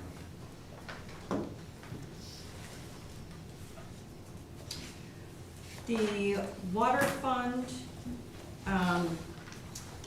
again, you're seeing changes related to projects. The working capital for the water fund dropped down to about less than $600,000 when the Genesee water main project was done. It was a significant project that drained down the working capital. Thankfully, that project is in the TIFA 3 plan. TIFA 3 didn't have the cash to pay for the entire project, but they have been making payments. And so 26, 27, you'll see the final payment of $833,000, which thankfully that's bringing up the working capital, which will allow the city to pay cash for these water projects that are going on. So that's good.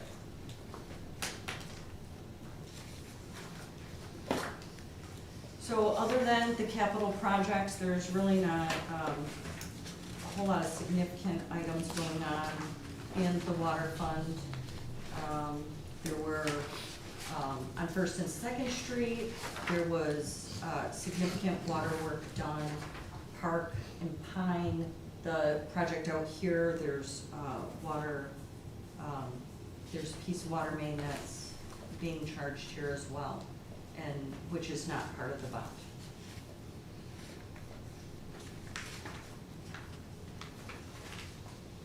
So these next three funds, Infotech, Telephone, and Motor Pool, just, you know, as you look through each department, you'll see an equipment rental charge, right? And ultimately, that equipment rental goes into these three funds. One is for the telephone, one is for computers, and one is for motor pool equipment. And the whole point of that is basically charge the departments what they're using, right? And then when the equipment needs to be replaced, that's what we use that money for. In motor pool, you know, we've got a couple mechanics, they do a fabulous job of maintaining our, you know, the city's fleet. Mr. Vogt, he's been really spearheading the information technology for us, and I think we're, you know, we're on the right track. We've been doing really good with Vector, you know, making sure that, you know, our needs are being met.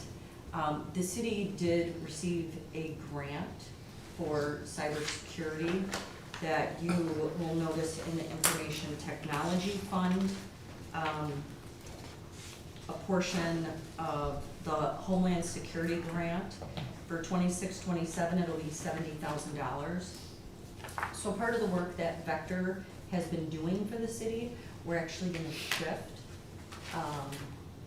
so that we're gonna shift their time to be working on this grant, which is reimbursable by the grant, so that's great news for this fund, as well as for the city, because we'll be able to get quite a bit done. And you'll see that project ongoing over the next couple of years, actually. We've already talked about the server that is planned to be replaced next year. Telephone fund is really just accumulating, we pay the telephone bill out of that fund, and we're also accumulating money so that when the city decides they need to replace the infrastructure, the money is there. And the city is not suddenly having to, you know, pay a large expense. And that's really what they're called internal service funds. All three of these funds are designed to get a reimbursement from the departments that use them, and then the money set aside for the purposes that they've been started. So I have successfully gone through the entire budget. Questions?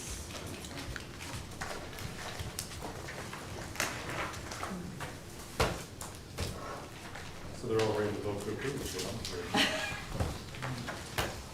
So at this point, we do have another budget work session scheduled for next week on Thursday.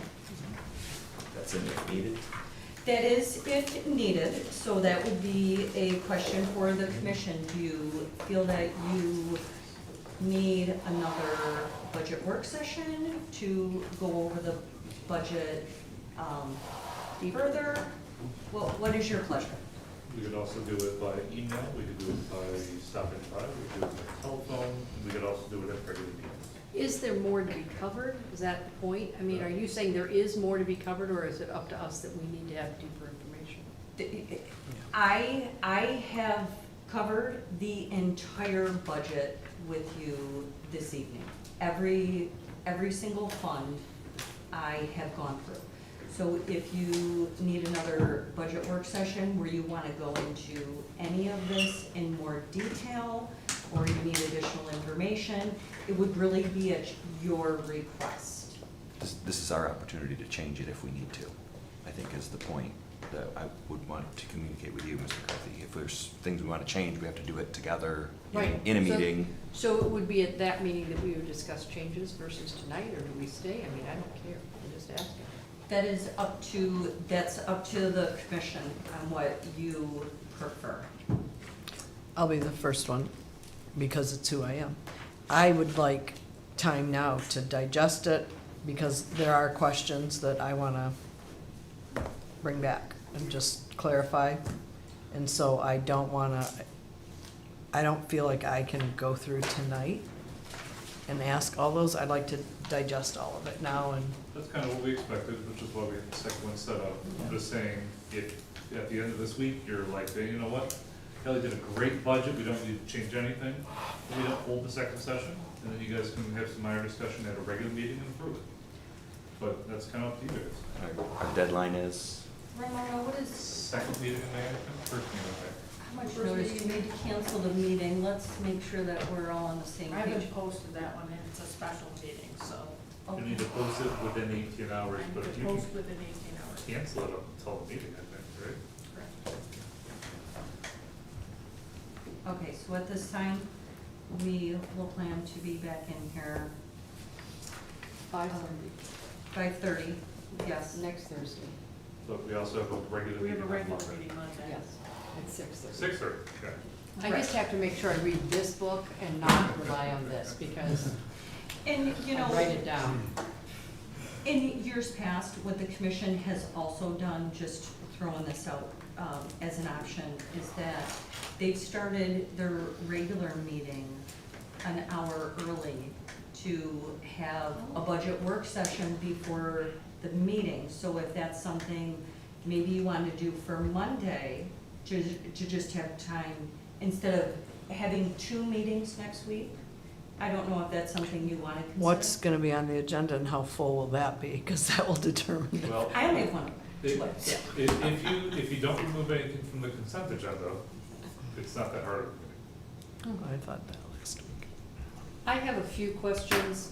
You see, I have things tagged in red that I went through before. I don't want to cover them tonight, but I would want to, my questions are all pretty much centered on a few things, so mine could be done within an hour prior to the first meeting to get out of Thursday. I hate to bring everybody back a multitude of times. Well, again, if it's something that you think maybe you'd benefit from talking to staff, myself, Kelly, or whoever, you can also reach out to us and we can discuss those with you. And I might. So I guess, Mr. Chair, we're done. All right. I'll move for an adjournment, and then we could continue with next week. Very good. Move to adjourn? Thank you, Mr.